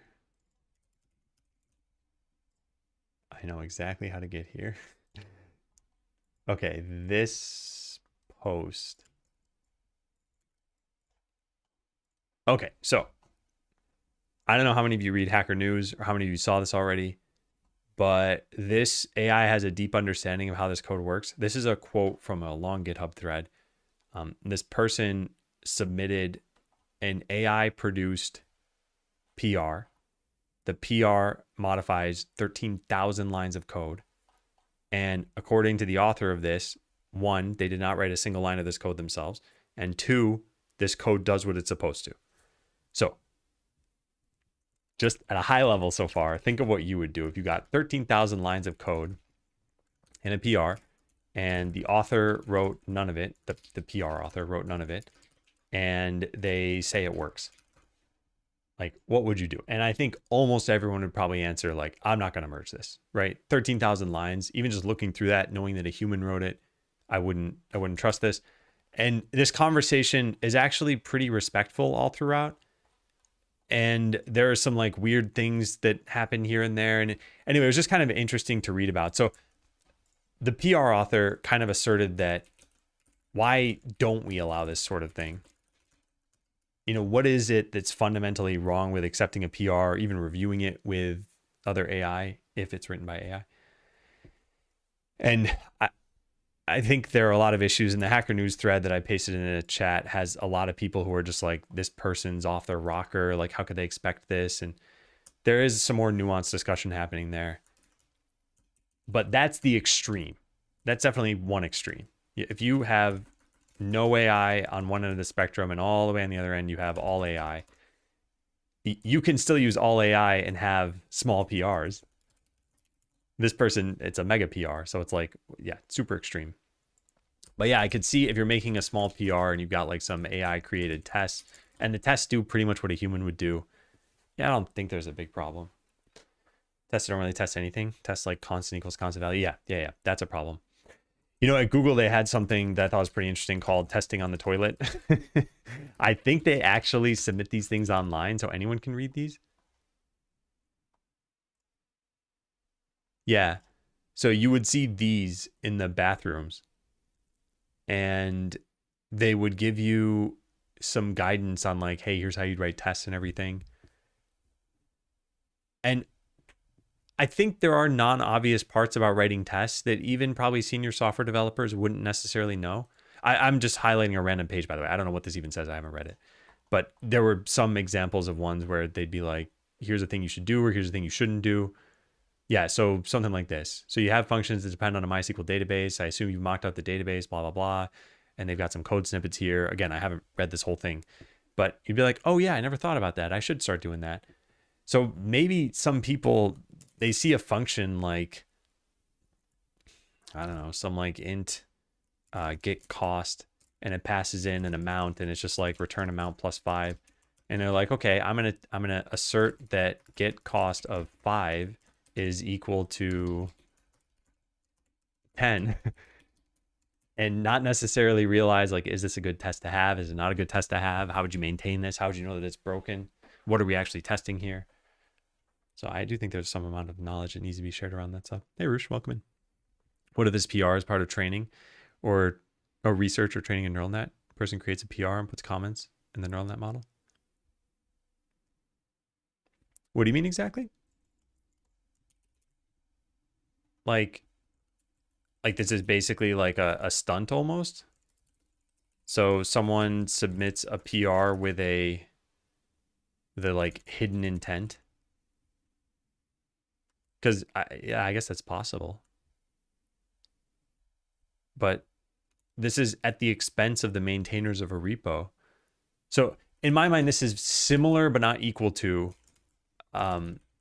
like interviewing at a company you'd never want to work for so that you can get some practice.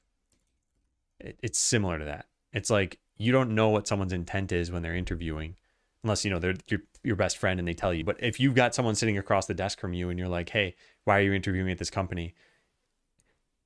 I think you'll very rarely hear, I'm doing this because I want to practice for your competitor.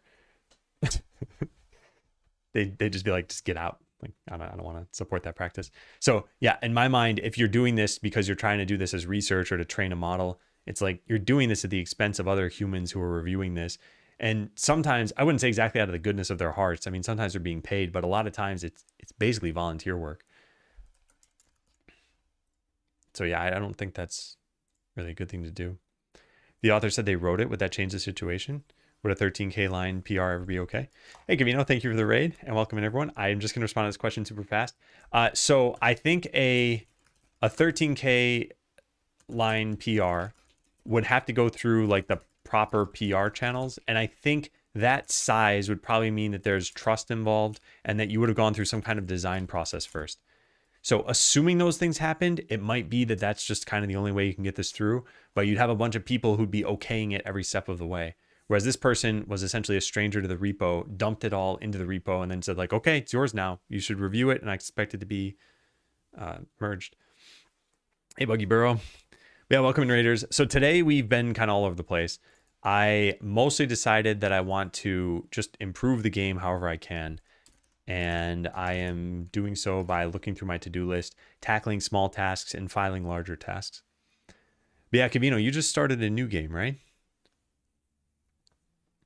I read recently about property testing, and I like that. At work, I have to deal with code bases that use interaction-based testing, and I don't quite like it. It seems very easy to get coverage while not really testing anything.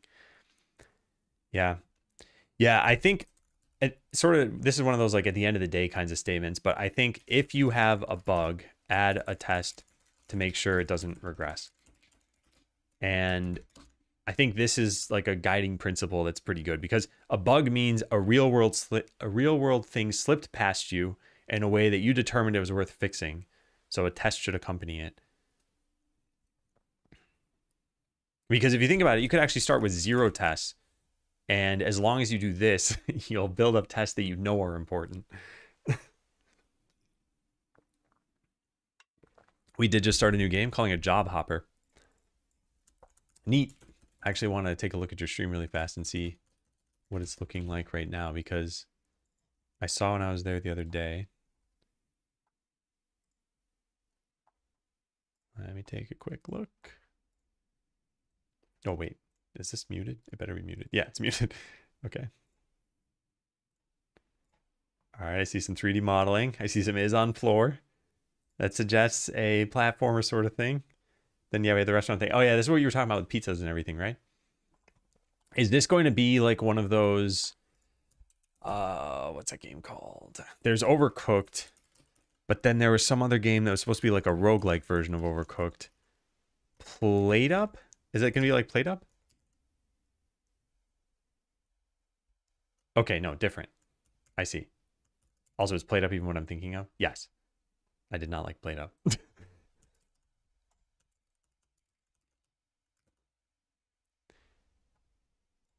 right. Well, anyway, I think that's super cool. The last game that you put on itch. How do I find this? The one with goo in it. Here it is. Yeah. Hand of Good. You had mentioned that you were on a journey to find the fun in games. How do you feel this journey's going? No roguelite upgrades? I promise I would not do that again for now. Okay. Also, in my mind, what makes it a roguelite upgrade is you start again, pretty much. There could just be upgrades in the game. Like, maybe you're going through some, like, 10-level course, and it's almost like Super Mario Bros., right? Super Mario Bros. 1, you would not say is a roguelike game, but it has power-ups. But you know, use them, spend them as you go through. I think it's going well. Still got a lot of progress to make. Hand of Good was too rushed, so it turned into a letdown, but we learned from that. I see. Yeah. Yeah, I've been thinking about this more and more, because what was I watching? Oh, I was watching Pool Blocks this morning. That's right. I thought it was a YouTube video, but it was just Twitch. It was live. And he was talking about his own itch page and how he's made a bunch of little games, and then he made Block Shop and got that released, and now he's working on Scope Creep. And I think there's something to be said for someone's first game being mainly for learning, but I feel like there has to be a business angle for them to learn the most from it. Have you, sorry, all this was leading up to a question that's not meant to be leading or anything, but like, will you put one of those games on Steam? This is the question.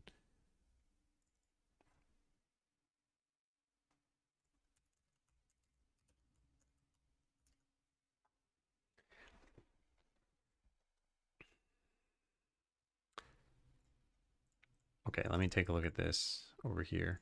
I think we're going to turn this into one dialogue in the future. And there's no problem now. Oh, that's right. I loaded this up because I wanted to see. I want to see if I could tell which computer this came from. Oh, there is a hint in the bar up here. This is blurry, so you know what this must have come from is a Twitch video or a YouTube video. And I think I now know the provenance of this. I think Plum Yeti did a video and hit this bug and didn't realize it was a bug. So this is a Windows problem. This could still happen. But when we change to tabs, we probably won't have this happen. And I have this written out here already. Yeah, so let's put this down.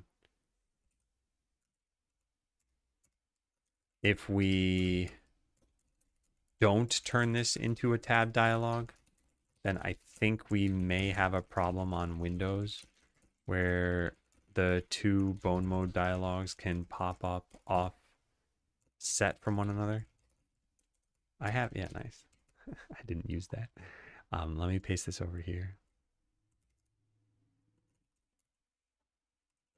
I think that's from a Plum Yeti video from YouTube. I think he uses Windows. Cool.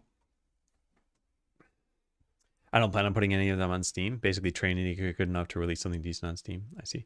First goal is to get to the front page of Itch. I think that'd be a solid indicator that I can make a fun game. Yeah. I think it's good. I also think just honestly, whatever you would end up doing, I think you're building up your experience and you are learning from these things. I had another thing I wanted to ask you about, but it's actually not something I should ask you about on stream because it has to do with your stream. But I will write myself a coded note to tell you. Ask Cavino about his chat.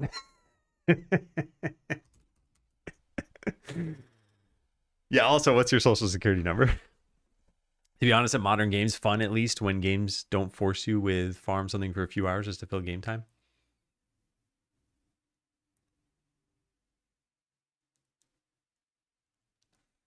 I think there might be a word missing, so I'm not totally sure if you're saying this or you're like saying something's wrong or not. But yeah, I generally agree, at least with what I think the point is, which is like don't add blank space.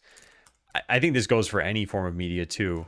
Any padding in media, like if it's a film and they're like, we need to fill a certain amount of time, or a TV show or a book or anything like that. And actually books, especially self-help books, it's like the worst there. You don't necessarily need another 40 pages of something to get the message. But yeah, certainly in games too.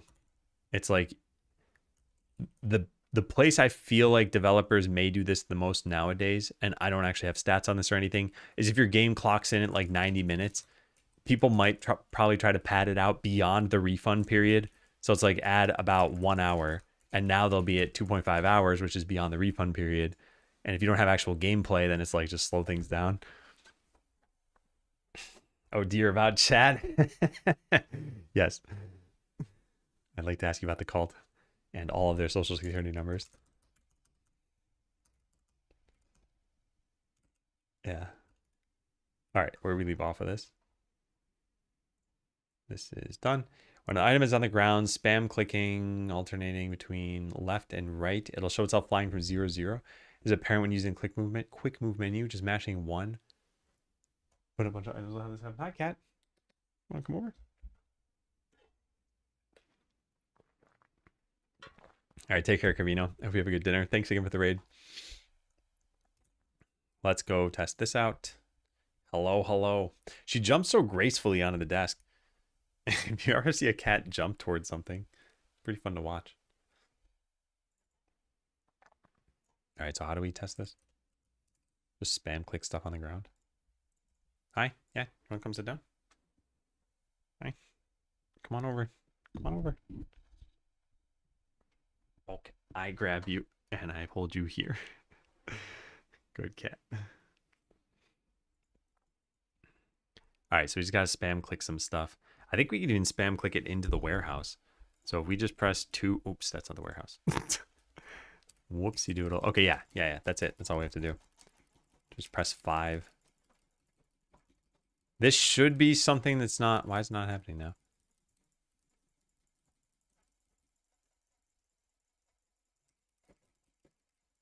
Is it because I'm moving it after it's already been moved? That's probably what's happening. It's hard to... Oh, there it goes. Okay, so what am I doing to get this to happen? I'm like spamming left click, right click, and 5.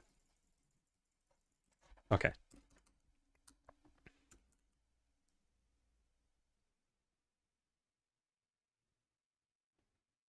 All right, let's file a bug on this.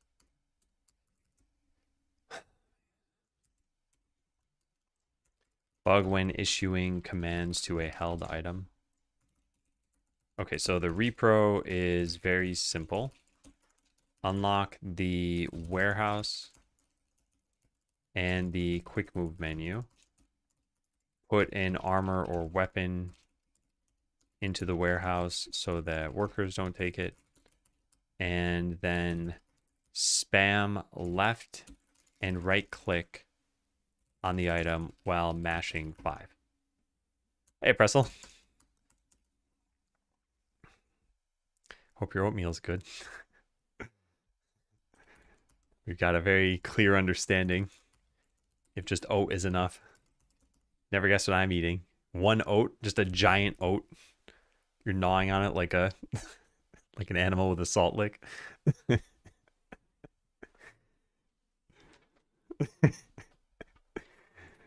That's quite the meal you've got there.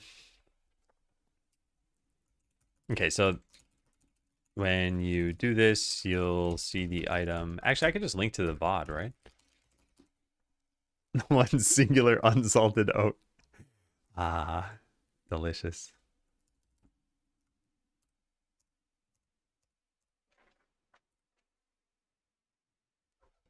Hi again, cat. Okay, so I will click. I'll do this.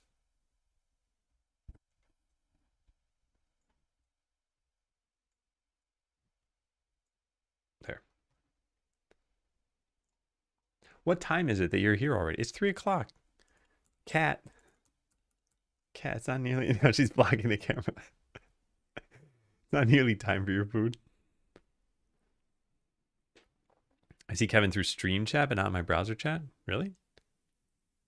Huh, strange. Maybe you ignored him on Twitch. When you do this, you'll see the item fly from 0, 0 to its current. Actually, it doesn't have to be its current resting place. I'll just say to its destination. Hi, you want to sit down? Come on. Yeah, come sit. Oh yeah, I actually blocked Kevin because why not? Yeah, it was those Wednesday greetings. That's what did it for me. That's why I blocked Kevin.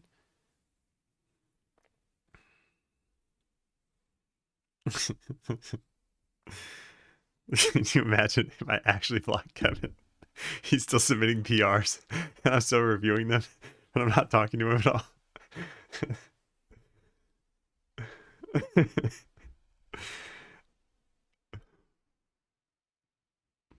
right, do you want to sit?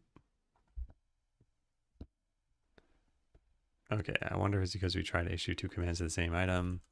I also assume that we can debug this by checking in process for when the x coordinate is less than. Goose, thanks for the resub. Happy 29 months. And Rough Cookie, welcome in. Thank you for the raid. I don't. Hang on. I'm trying to type, but the cat's on my arm. I wanted to see if I've seen your stream before. I know you've been here before, but I don't think I've seen your stream.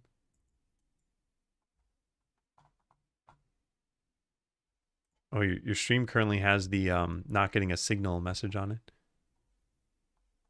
Play games and program things. Wait, I feel like I've seen this. Well, let me follow you. Yeah, how'd the stream go? And probably have not. I generally play games. Okay, yeah. Yeah, how did it go? And were you playing something today? It looked like you were working on Vulkan stuff today. And I don't know if you know, but your stream is still running. So if you disconnected, you might know that. But if not, you might need to end the stream. All right, let me take a look at this. It's done. And by the way, for anyone new from Rough Cookies stream, I'm working on Skeleseller, and we are just doing some kind of minor improvements now. Honestly, the stream probably won't last too much longer. But yeah, the game's a very laid back, idle game. Oh, idle light. I don't really like saying that's an idle game. We can debug this by checking for this when the x coordinate is less than the lowest warehouse coordinate. And then we can figure out what did this. Okay. Well, I'm glad we at least filed this. All right. What time is it? It's, oh my God, it's so hard to type with a cat on my wrist. All right. Yeah. I think we'll go for another half hour. So I'll aim for 3:30. Probably end the stream. And it's currently at 3:03. Just going through Vulkan Rust tutorial. Yeah, nice. Yeah. You know, I tried Rust briefly and I liked the idea of it. I just never continued using it. So I don't have an issue with Rust itself. I just didn't have a project. I didn't spend the time on it. But I think it would be a cool thing to like know and understand a little bit more. Even if I don't end up using it. I think all knowledge is good knowledge. Well, all knowledge like that at least. You know, probably there's something you could know that would be a detriment to you. Item duplicator for guild supplies to slightly influence how you get treasure. You put in an item, it'll spit out 2 instances. Eventually have it spit out more copies. I'll just put this in the game design doc. Any experience or thoughts with about Xcode? Xcode, oh man, I've only used Xcode for Swift development. And it was only for about 1 week. Honestly, all of the like Mac first stuff is weird to me. So Xcode is a little bit weird to me. Swift is a little bit weird to me. Objective-C, this wasn't really Mac first, but kind of felt that way. Was weird to me. But it's weird to me in ways that I know it's just unfamiliar.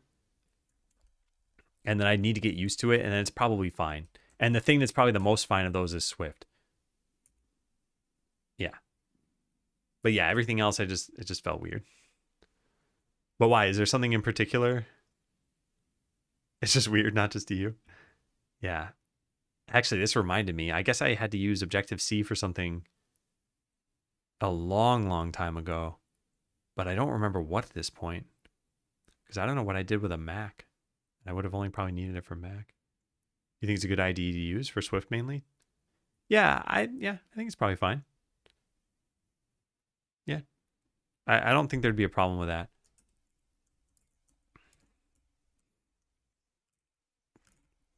All right, we have an ideas section somewhere. Where is that? Building ideas, boss, farm, probably building. I'll just put it here. All right, done. When hiring an adventurer in story mode, if there's only one choice. Oh yeah, oh man, this is big. I want to do this right now.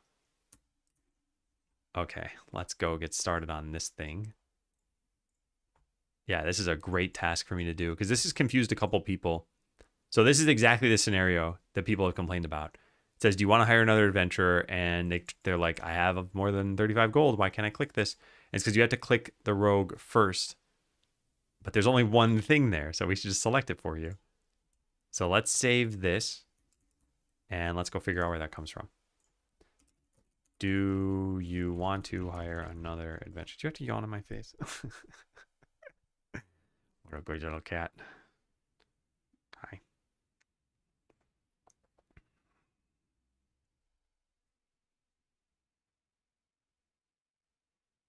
I love this cat. Also, she likes ear pets. I don't know how many people can do this with your cats, where you just like rub their ears. They're like little pieces of velvet. Isn't that right, Katso? Yes.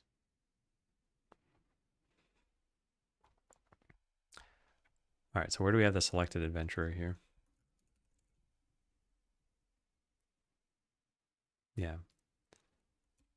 Party selection, on character selected. So we initialize this, and then where do we set the party members? Here they are. Add party members. So how about this? If we only had one, if classes to offer.count equals 1, then select them. Is that it? Is that all we have to do? Man. It's not like this is hard code to write, and it wouldn't have been hard to write back then either. It's that I just didn't know that I should even do this. So now when we open the dialog, hire should just be enabled. Yeah, we got the rogue. But when we meet the next boss, so if I do this, now there will be 2 adventurers and it won't select one of them. But now it's obvious, I think, because no one else has ever had a problem with this, that you have to click one of these. Oh, except for, oh, I don't have 90 gold. I was like, now it doesn't work. Okay, let's get 90 gold and now let's try. Yeah, perfect. And then this is just automatically selected. Perfect. Love it. Select adventurer to hire when only one. This, some players reported confusion around the hire dialogue. The very first adventurer you hire has you click that adventurer to select them, but it's more obvious because there are 2 choices. Once there's only one choice, people forgot that they had to click to select them. We now automatically select them. Can't be like, yes, we love it. Apparently not all of them do. I was asking my friend just 2 days ago, I'm like, do you touch your cat's ears? He's like, no. I don't think my cat would like that. Or that he would, I don't know, recoil or something. And maybe write a thing here. Make the selection for them if there's only one to prevent confusion. Da-da-da-dun. It's fun to troll him like I troll Adam on Twitch. You ever go up to your dog and just say, oat?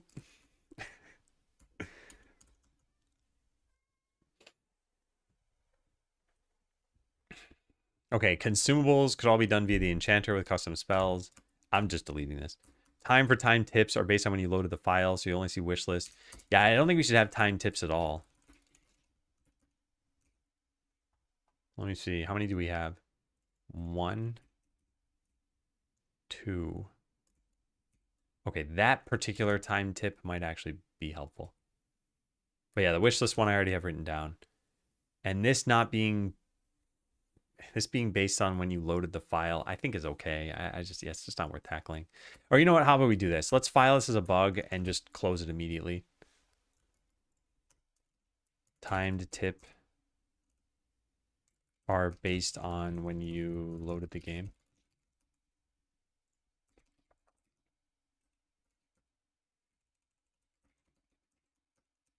Not if you play for 40 minutes, save, load, and play for 5 more. I'm immediately closing this issue since this hardly matters. Yeah.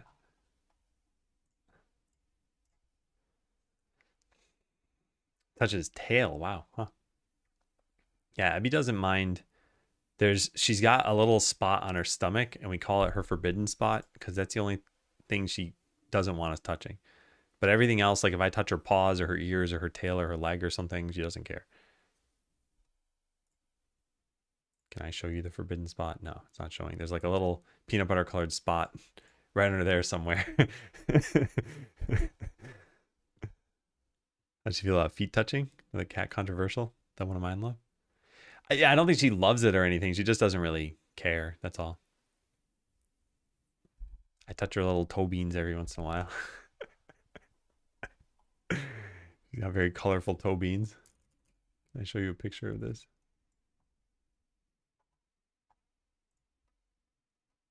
Hang on, I'm seeing if I can find one. I took the perfect picture to show this off, but it was like a year and a half ago. And what are the odds I can find it super fast? Maybe if I type cat paw into Google Photos. No, where's the picture? I made it to the bottom of the...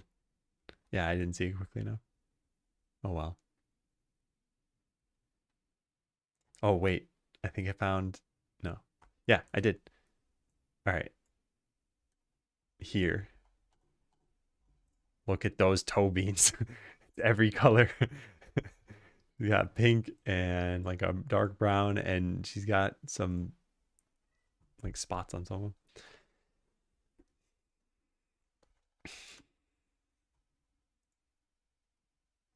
Good spotting. Good spotting, indeed. All right, so bug. If you click bone mode and then the settings button, you won't be able to dismiss the first dialogue. I think this is still a problem. And I don't know why this has happened. Oh, maybe because it pauses the game? Oh. That could be it. How do we unpause? How do we even pause? I don't even know how we do that.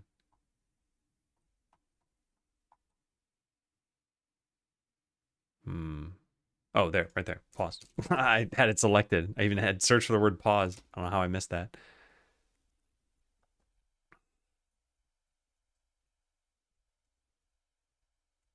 Okay, I think that's what's stopping us from clicking that thing. Yes, that's it.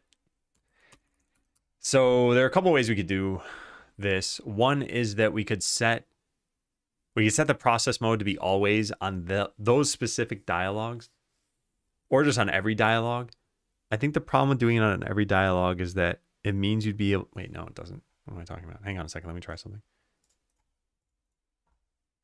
Yeah, I should write this down in my notes though before I forget. This is because the game settings menu pauses the game and dialogues don't have that.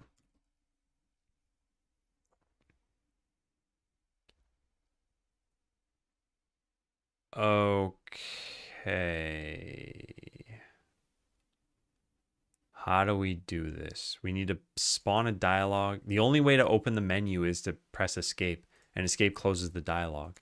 So it'd have to be an unclosable dialogue. And the only unclosable dialogue in the game, I think, is in the tutorial.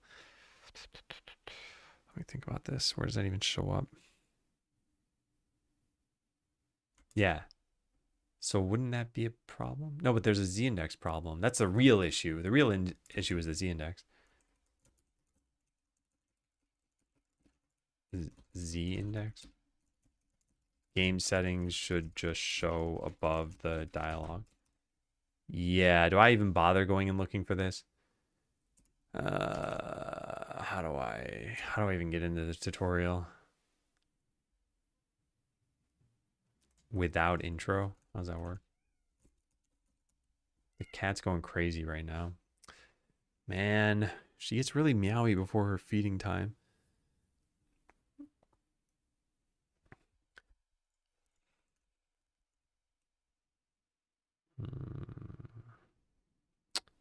Transition to main scene town state.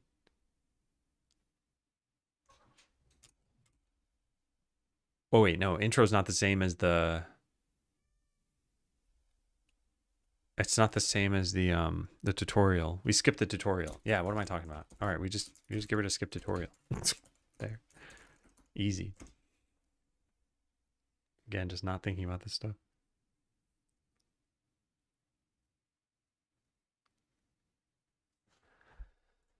All right, so now I click new game. We'll be in the tutorial. Wait, no, we're not. Well, we kind of are. So yeah, you can't close out of this dialogue. Oh, but escape closes it. Okay, never mind. I don't think there's a dialogue that works the way I thought it did. Oh, that one does. But you can't click this one because it's got proper Z indexing. So yeah, I think the real issue is just that this should be in the background. Yeah. Shouldn't it be easy to fix that? Title screen. Dialogue. Dialogue is there. Game setting menu is there. We just put this there and we should be done. Right? Yeah, easy. Wow. So great.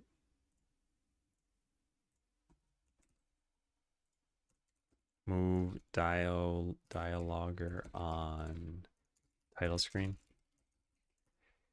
Okay, so repro of a bug was click story mode with a saved game, a dialog will pop up. Then click the settings gear. At this point, both dialogues will be showing at once, but the, like, do you want to load the saved game? One will be on top of the settings menu. However, it wouldn't be interactable because the game is paused and its process mode doesn't allow interactivity. The fix is just to move the, or rearrange the nodes in the scene tree. This should have no side effects. We moved it from somewhere down there. Wait, no, I say no side effects, but I should actually test this. What happens if you click the credits? Okay, that works, yeah. And that's how that should be. And there's no other menus there. Neat.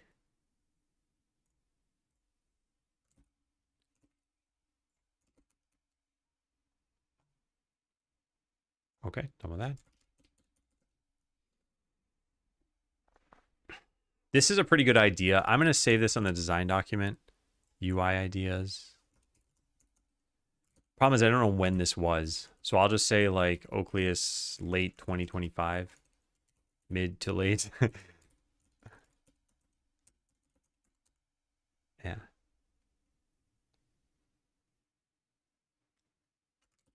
Okay.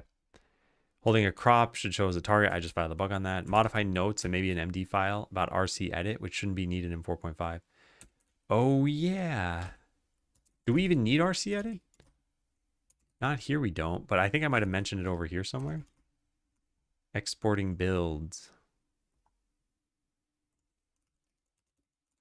If you get a warning about needing RC edit, you can just uncheck application modify resources, which means you won't have a custom icon on Windows. If you do want a custom icon, install it.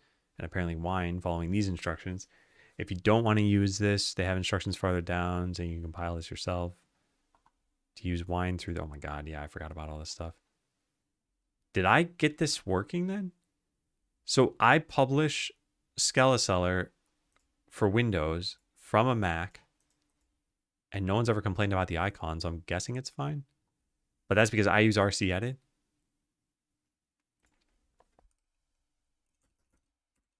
Maybe I'll just say update. You shouldn't even need RC Edit after as of 4.5. I lost that. Here it is. Well, problematic. Create a proof of concept which shows how it can be dropped.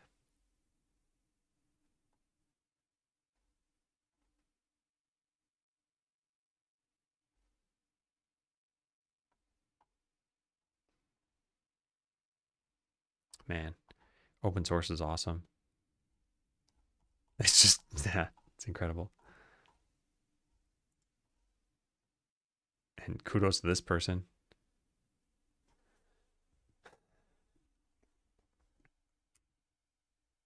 All right, but what I should find is some kind of Godot release log, release notes. Do they have one for 4.5? They do. Does this mention RC edit? Aha, it does. Can I link to this?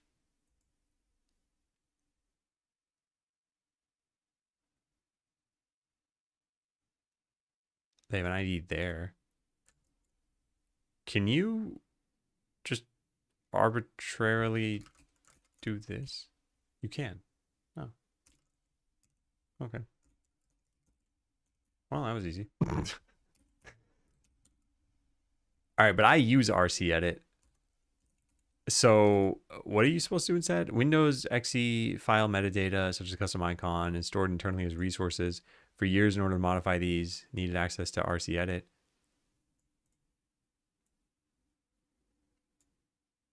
Wow, cool. Okay, so I should probably have some upgrade notes or something. In fact, I've kind of wondered about this. Godot is now up to, I think, 4.6, and we're on 4.4. So should I upgrade before launch? And I've looked at, I think, every single change list that they've submitted, at least in their blog posts, and nothing has seemed very compelling. It's not like, oh my God, thank goodness we're going to have that bug get fixed or performance is going to be way better or something. There's some like minor stuff that we might use. And even of that, nothing seems like super helpful. Like this, for example, we just talked about how RC edit isn't needed any longer and I'm using it. So I'd be able to stop using it. Is it a big deal? No. Want to come over? Okay. Jeez. She's meowing like crazy. Oh, you just cleaned yourself. Hi. Oh, hi. Yes. What a good cat.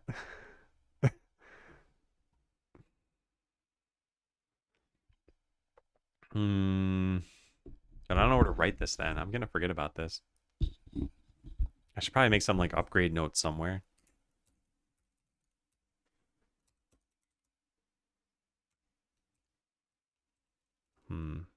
Updating Godot. Wow, look at that.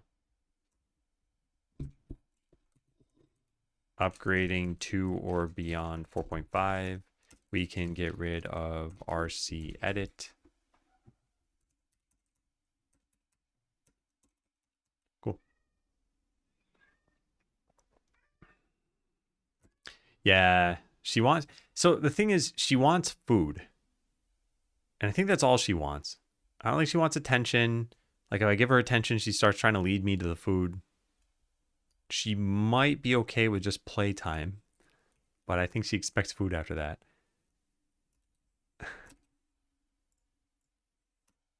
Add note about updating Godot. Optimize for build size by removing the stuff we don't use. Yeah, this should just be an issue. Optimize the build size. Remove any features we never use. And there was something else here about Linux files or something. Yeah, this.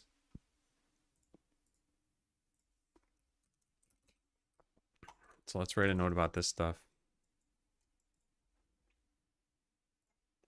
Copy.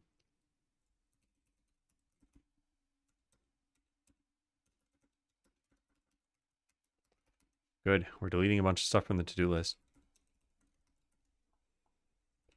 I also looked through the build files that we're distributing, and in the Linux depot, I see a bunch of entries like this.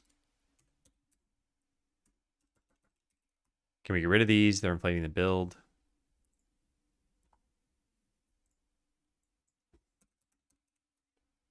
Yeah. Okay. You know what, though? I think I'll just write like note to self. This sounds important, but given that Skeleseller is... Actually, I don't even know how big it is. It's like less than a gigabyte. I don't think anyone is really going to care too much compared to the rest of the Steam games out there. Plus, it's not like we're going to save 40% of the build. We're going to probably cut out like 10%. And then all this gets compressed anyway, so it's more like maybe 6%. And as I mentioned, if you're used to downloading 10 gigabyte games, then you're already okay as far as expectations.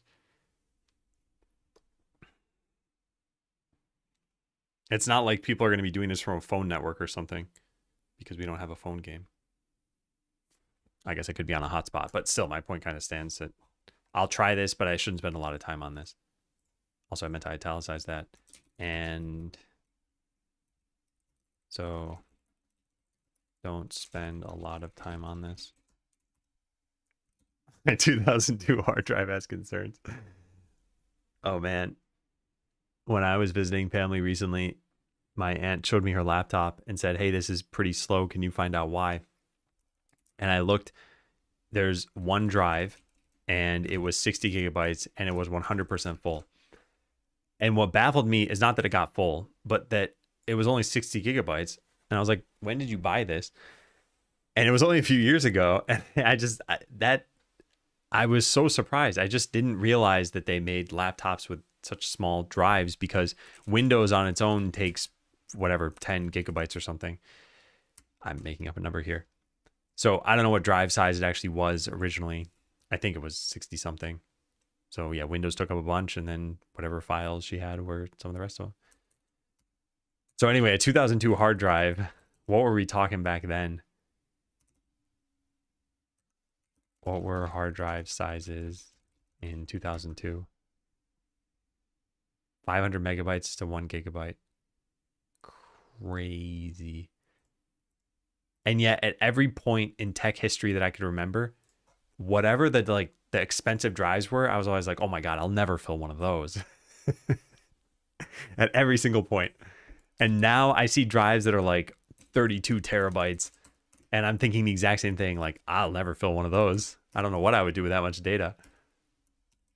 And probably for the next like 5 years, I won't ever fill one of those. But then who knows? Maybe we get like hyper VR, and it's just injecting emotions directly into my brain. And emotion data is just really expensive on disk. Got to jam a USB cable up your nose. I didn't know they even manufacture those. Yeah. If I had one of those, I'd just keep my entire Steam library downloaded for the heck of it. I don't think those are very fast, those 32 terabyte ones. Like, I don't think they're solid state drives, or they'd be very expensive. Yeah, RAM is pricey, but RAM is pricey because of some very recent change. I was reading about this. And people who are getting Black Friday deals are getting like a normal deal for the rest of the year. But it says, minus 30% off. And it actually is. It's just that RAM is so expensive now that it's like it brought it down to a regular price. Well, AI has been on the up and up for a while in terms of resource usage. So why is it just now that RAM prices went up? I thought it had something to do with fabrication, or I don't know, maybe companies are buying a lot more. This is never going to happen. All right, change tooltip on the close battle button to make it clear it will flee the battle if it's ongoing. Yeah, we should probably do that. By the way, what time is it? Yeah, it's about 3:30. I don't want the cat waiting for too long. Let's take a look at how much we've gotten rid of. Hey, Frankie, fab limitations.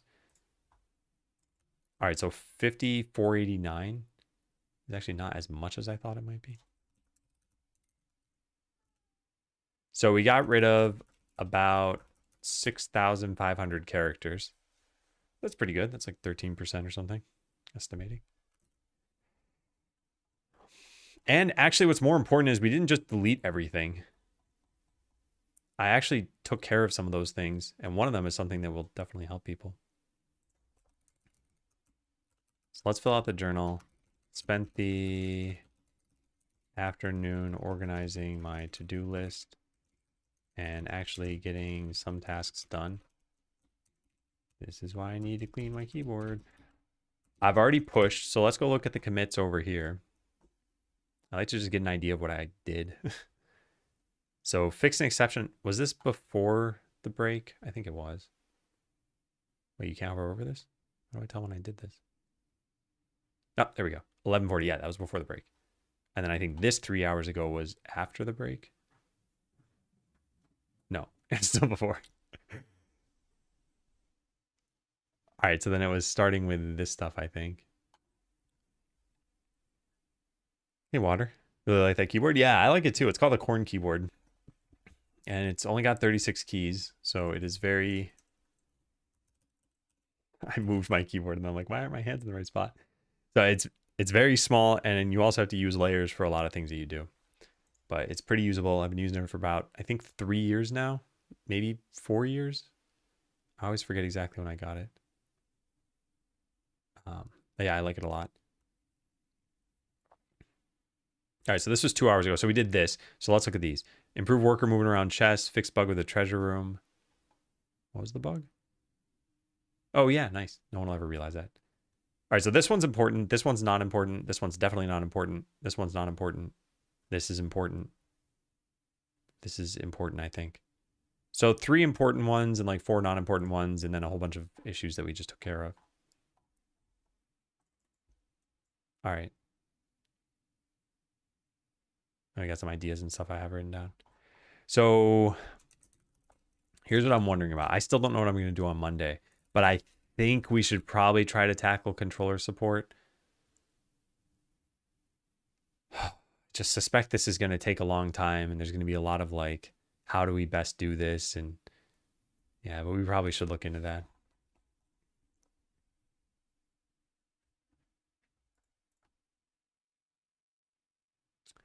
Okay, you're going to have to help me pronounce your name. Hayike? I don't know. How do you pronounce your name? Just switch to a happy hacking keyboard after using Kinesis Advantage. I always forget which one the happy hacking keyboard is. Let me see.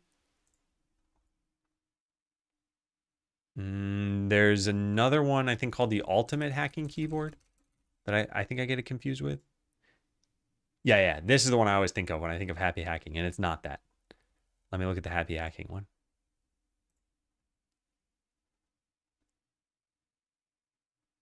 It looks nice. I like this color of it. Yeah, it looks nice. I think one of the things, okay, so this is what I was thinking about as I was talking about this.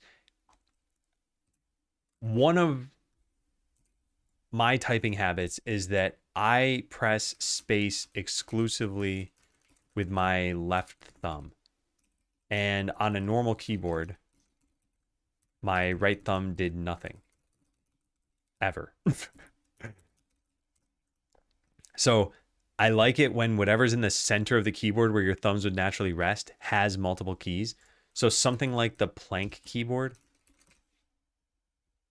I think is pretty nice for that. So they have a slightly elongated key. It's the only one on the entire keyboard. But then just to the side of it, they have a layer down and a layer up button. So these are both pretty natural for your thumbs to hit. And then I don't know if you'd use your thumbs for this. I don't think you would. But hey, if it works for you, it works for you. I'm not trying to say it's a bad keyboard or anything. It is mountain goat in English. Okay, but how do I say it? Because I'm probably...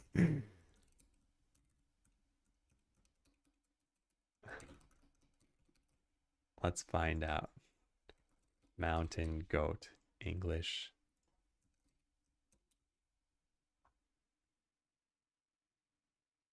Wait, that doesn't look the same. Havasi kecske. Is it even making a sound? I'm not hearing anything. I don't have this muted. Havasi kecske. I think you're hearing it, but I'm not. That's weird. I saw the levels in OBS go up. You are hearing it. Okay, yeah. I'm not hearing it for some reason. Is this not coming through the right device? Huh. I can't hear Hungarian. Can I hear English? Mountain goat. No, I cannot, but I know that went through too. Huh. I've never seen that happen before. I don't know what that's all about. Well, I don't know how to pronounce your name still. Yeah. Noise canceling. Goat canceling headphones. The bleeding. I can't hear it. Hey, Yansen.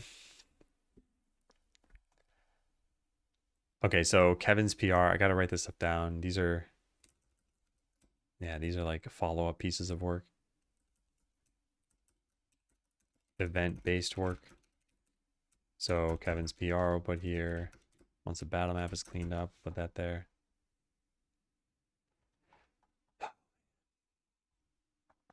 Yeah, so let's write this down for Monday.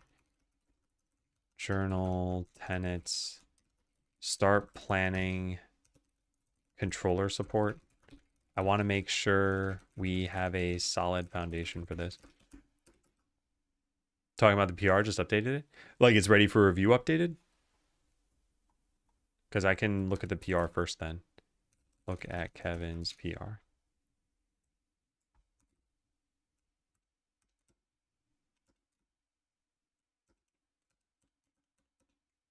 Okay.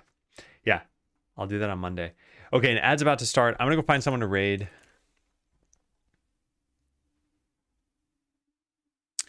You know, let's raid CM Griffing. It's been a long time since I've been to his stream. Good to go. Left a comment with the changes and the two things I'd like you to look at. Okay, cool. Yeah. Well, thank you all for watching. Thanks for being here. Here are the Discord links. We got 10 seconds before the ad starts, but there's no more content, so we're just gonna go say hi to CM Griffing. But I'll be back on Monday, and it should be a full stream, and we'll look at controller support, which should be pretty interesting, I think. So goodbye, everybody. Take care. Have a good weekend. See ya.